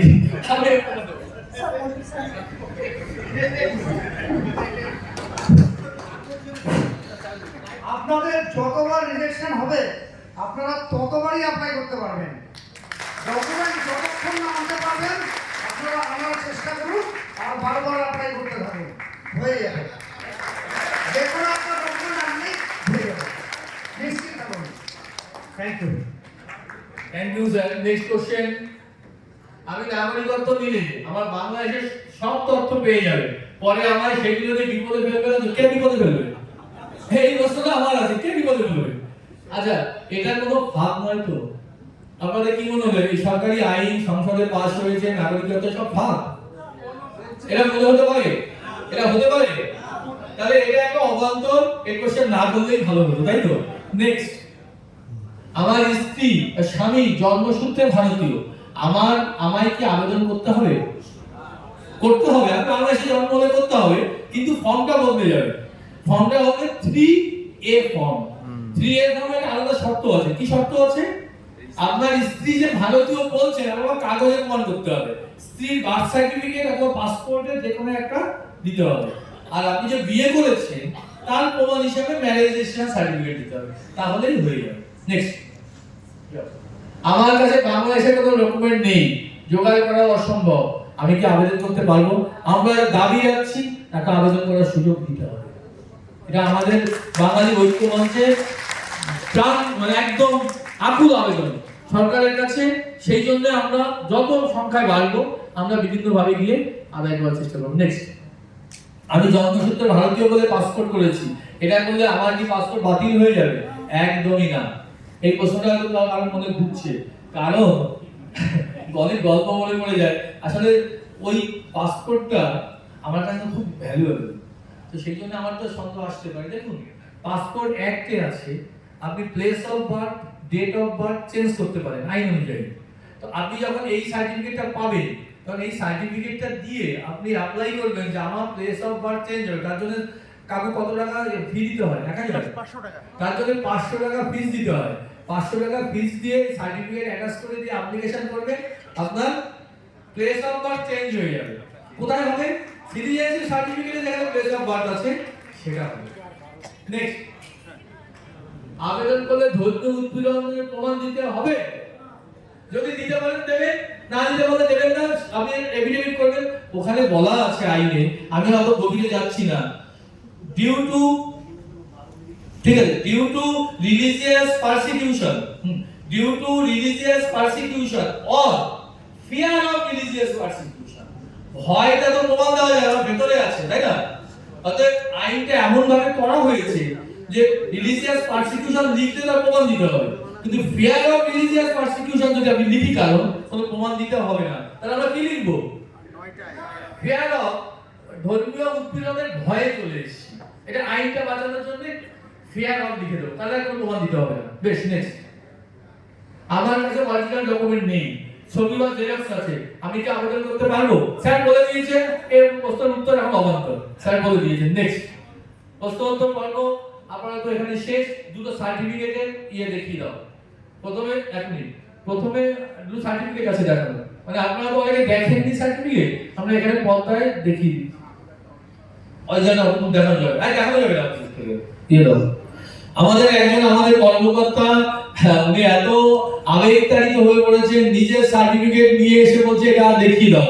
তো ওরা তো সবাই দেখতে পাবে না, এখানে আমরা দেখাচ্ছি। দাও সার্টিফিকেট দাও, আগে তুমি ন্যাচারালাইজেশন দাও, ন্যাচারালাইজেশন সার্টিফিকেট দাও, বড় করে দেখো, না ওভাবে দেখতে হবে না, কিন্তু বড় বড় সার্টিফিকেট অফ ন্যাচারালাইজেশন, ওই যে ব্র্যাকেটের মধ্যে যা লেখা আছে লালের মধ্যে, with effect from date of entry into India as mentioned in column 6 6 এ চলে যাও, 6 এ চলে যাও নিচে। 1 মিনিট, নাম থাকবে, অ্যাড্রেস থাকবে, তারপরে অকুপেশন কি টিচার, এই ভদ্রলোক ও ভদ্রমহিলা টিচার, আমরা ইচ্ছে করেই তার নামটা আমরা দেখাইনি, তার প্রাইভেসির অধিকার প্রত্যেকেরই আছে। টিচার, তারপর চলে যাও, তারপরে হচ্ছে প্রিভিয়াস ন্যাশনালিটি কোথায় ছিল? Bangladeshi. Date of entry into India, উনি 2002 সালের 1 জানুয়ারিতে এসেছিলেন, ম্যারিড। তারপরে তো দেখলেন mark of identification, name and nationality of his wife or husband, অর্থাৎ ওনার স্পাউস, তার ন্যাশনালিটি কিন্তু এখানে জাস্ট উল্লেখ থাকবে, কিন্তু এটার মানে এই নয় এটা হাজবেন্ডের ন্যাশনালিটি এখানে অ্যাসিওর হয়ে গেল, এটা উল্লেখ থাকবে বাংলাদেশি আছে ওখানে, সেই জন্য বলেছে। আর name of nationality of father Bangladeshi, name of nationality of mother Bangladeshi, এটার কোনো সই লাগবে না, যদি ইলেকট্রনিক ফাইল আছে। নেক্সট চলে যাও, নিচের দিকে যাও, উপরে যাও, উপরে যাও। আচ্ছা, পার্টিকুলারস আছে, ইস্যুইং অথরিটি এরকম আছে, ব্যাস ঝামেলা মিলে গেল। নেক্সট, এটা হচ্ছে ন্যাশনালাইজেশনের এরকম সার্টিফিকেট। রেজিস্ট্রেশনের সার্টিফিকেট ভিন্ন, সেটা বের করো, হয়ে গেছে। রেজিস্ট্রেশন সার্টিফিকেট বের করো। তো অনেকে তো ন্যাশনালাইজেশন দেখেছেন, রেজিস্ট্রেশনটা কম লোকই দেখেছে। এটা একটু সিম্পল করে দাও, বড় করে দাও। একই জিনিস আছে, এখানে অত কিছু লেখা নেই, এখানে শুধু নাম, বাবার নাম, তাদের ন্যাশনালিটি কিছু লেখা থাকবে না, হাজবেন্ড ওয়াইফের নাম, date of birth, place of birth, previous nationality বাংলাদেশে কবে থেকে, ডেট অফ এন্ট্রি 1 জানুয়ারি 1997, উনি হাউস ওয়াইফ, ব্যাস ফটোগ্রাফটা আছে, তার যে সই আছে। এটা হচ্ছে রেজিস্ট্রেশনের সার্টিফিকেট। এই দুই ধরনের সার্টিফিকেট হয়। আপনাদের অনেকক্ষণ কষ্ট দিয়েছি, কিন্তু আপনাদের জানাতে না পারলে কোথাও যেন খারাপ লাগছিল যে মানুষের সাথে আপনারা যেটুকু জানি শেয়ার করি, তাহলে কি হবে, আমাদের সাহস বাড়বে, আমরা এক হব। আমি আমার 1 মিনিট বলে শেষ করব। কি দাবিটা দাও, আমাদের দাবিটা দাও, তাড়াতাড়ি দাও। আমাদের দাবি নাগরিকত্ব প্রাপ্তি, যোগ্যতার সময়সীমা বৃদ্ধি, অর্থাৎ বর্তমানে সিআর অনুযায়ী ভারতে আগমনের সময়সীমা 31 ডিসেম্বর 2014 পর্যন্ত নির্ধারিত। বাস্তবতার নিরিখে আমরা দাবি রাখছি এই সময়সীমা 31 ডিসেম্বর 2024 পর্যন্ত আপাতত বাড়ানো হোক। শব্দটা ব্যবহার করতে হবে, আপাতত বাড়ানো হোক, আপাতত বাড়ানোর পরে আবার বাড়াতে হবে। যখনই আসবে হিন্দু, তার এটাই তার মাতৃভূমি, এটাই তার ন্যাশনালিটি, এটাই হবে। অর্থাৎ যতদিন আসবে ততদিন কিন্তু ওই যে বললাম, আমাদের যে বন্ধুরা বিরোধিতা করে তারা কিন্তু আবার ছোট করে কেস পারে, যাতে এটা না হয়। সেই জন্য আইনের গ্যাপ রাখতে হবে, 31শে ডিসেম্বরের মতো রাখতে হবে। বাংলাদেশি ডকুমেন্ট চলে যাবে। আমাদের মাননীয় বিধায়ক মহাশয় ওনার দীর্ঘদিনের দাবি, সে দাবি সেখানে সহমত, আমরাও লিখেছি। দেখো, বাংলাদেশি ডকুমেন্ট ঐচ্ছিক অপশনাল করতে হবে, দিতে বললে দেবে, না দিতে বললে দেবে না, এই দাবি আমাদের জোরালো দাবি। তারপরে যারা দিতে অক্ষম তারা যাদেরকে নিজস্ব ঘোষণাপত্র এফিডেভিট জমা দিয়ে আবেদন করতে পারে, যাচাই করে তাদের আবেদন অনুমোদন দেওয়া হোক। নাগরিকত্ব প্রক্রিয়া দ্রুত সম্পন্ন করা, আবেদনকারী যাতে দীর্ঘদিন দুশ্চিন্তা অনিশ্চয়তায় না ভোগে সেজন্য আমরা দাবি করছি আবেদন জমা করার পর 30 দিনের মধ্যে ভেরিফিকেশন সম্পন্ন করে নাগরিকত্ব সনদ অর্থাৎ সিটিজেনশিপ সার্টিফিকেট ইস্যু করা হোক। কারণ অ্যাপ্লিকেশন করার পরে অনেকের মনেই কিন্তু একটা দ্বিধা দ্বন্দ্ব এগুলো চলে, অর্থাৎ এটা খুব দ্রুত নিষ্পত্তি করতে হবে। না স্যারকে এটা আমি দাবি করতে পারবো না, এখানে স্যার মানবিক মানুষ, উনি বুঝবেন কত জমে আছে, ওনার সময় সুযোগ অনুযায়ী উনি করবেন। ওখানে স্যারকে এরকম দাবি করে এখানে অপ্রস্তুত করা যাবে না, উনি নিজের থেকেই করতে চাইছেন, তাহলে ওনাকে দাবি করা যাবে না। নেক্সট আর কিছু নেই। আর কি বলার জন্য বলছি যে আপনারা আমাদের এই বাঙালি ঐক্য মঞ্চের সদস্য হয়ে যান। আমার হাতে হাত রেখে, এটা আমার সংগঠন নয়, আমাদের কারো সংগঠন নয়, উদ্বাস্তুদের সংগঠন। এখানে বিশ্বাস করুন, উদ্বাস্তুদের যারা সিম্পাথি দেখাবে, উদ্বাস্তুদের যারা ভাববে, আমরা তাদের বন্ধু। কেউ যদি উদ্বাস্তুদের কথা না ভাবে, আমরা তাদের বন্ধু মনে করি না। আপনারা আশা করি এই ভাবনার সাথে সহমত, আপনারা অ্যাক্টিভলি আমাদের সঙ্গে যুক্ত হন বা আমরা একসঙ্গে যুক্ত হই, একসঙ্গে পথ চলি। যে রাজনৈতিক দল, যে আইনি ব্যবস্থা আমাদের অন্তরায় হবে, আমরা সবাই একসঙ্গে হয়ে সেই অন্তরায় দূর করব, এই অঙ্গীকার আমাদের সবার থাকবে। আমাদের ইউটিউব চ্যানেল আছে, আপনারা ইউটিউব চ্যানেলে রীতিমতো সঠিক খবর পাবেন, কোনো ধরনের বানানো কিছু করলে প্রমাণ সহ খবর পাবেন। ইউটিউব চ্যানেল আছে, ফেসবুক আছে, এগুলোতে আপনারা করবেন। এবার যদি আপনাদের কোনো কারো যদি জিজ্ঞাসা থাকে, কাইন্ডলি হাত তুলবেন, আমাদেরকে দরকার আছে। বলছি আমাদের সময় 1 মিনিট, আমাদের কার কেমন জিজ্ঞাসা হাত তুলবেন দেখি একটু, তাহলে সেইভাবে সময় বাড়াবো। আজকে দিনে পুরো ভিডিও আপলোড করবো, শুনুন না, আমরা তো গরিব মানুষ, এই 1 ঘন্টা যদি 2000 টাকা দিতে হবে, একটা দুটো স্যাম্পল গুরুত্বপূর্ণ কোশ্চেন দেবো। বলুন মাইক কই, 1 মিনিট করে আমরা 2000 টাকা দিতে হবে। এক কথা নিয়ে নাও, ঠিক আছে বলুন, মানে মাইক দাও, মাইক দাও, হ্যাঁ মাইকটা করো, লাইটটা দিয়ে দিন, ওখান থেকে লাইট দিয়ে দিন, আরে একটা দিয়ে দাও, মাইক্রোফোন করুন। আপনারা বসুন, লাইট দিচ্ছে, বসুন আপনারা বসুন, লাইট দিয়ে দিন সঙ্গে। মাইকটা কোথায়? মাইক্রোফোনটা কই? মাইক্রোফোনটা নিয়ে ওদের কাছ থেকে। আরে 1 মিনিট, কি না কোশ্চেন থাকতেই পারে। আচ্ছা ঠিক। দাদা আমাদের দেখুন, আমাদের মাননীয় মেম্বাররা এখানে বসে বলছে স্যার মানে ওয়ান ওয়ে ট্রাফিক ভালো নয়, উপমুখী কথা কতটা আমরা কমিউনিকেট করতে পারলাম সেটা কিন্তু আপনাদের কাছে উত্তর পেয়ে জানলাম।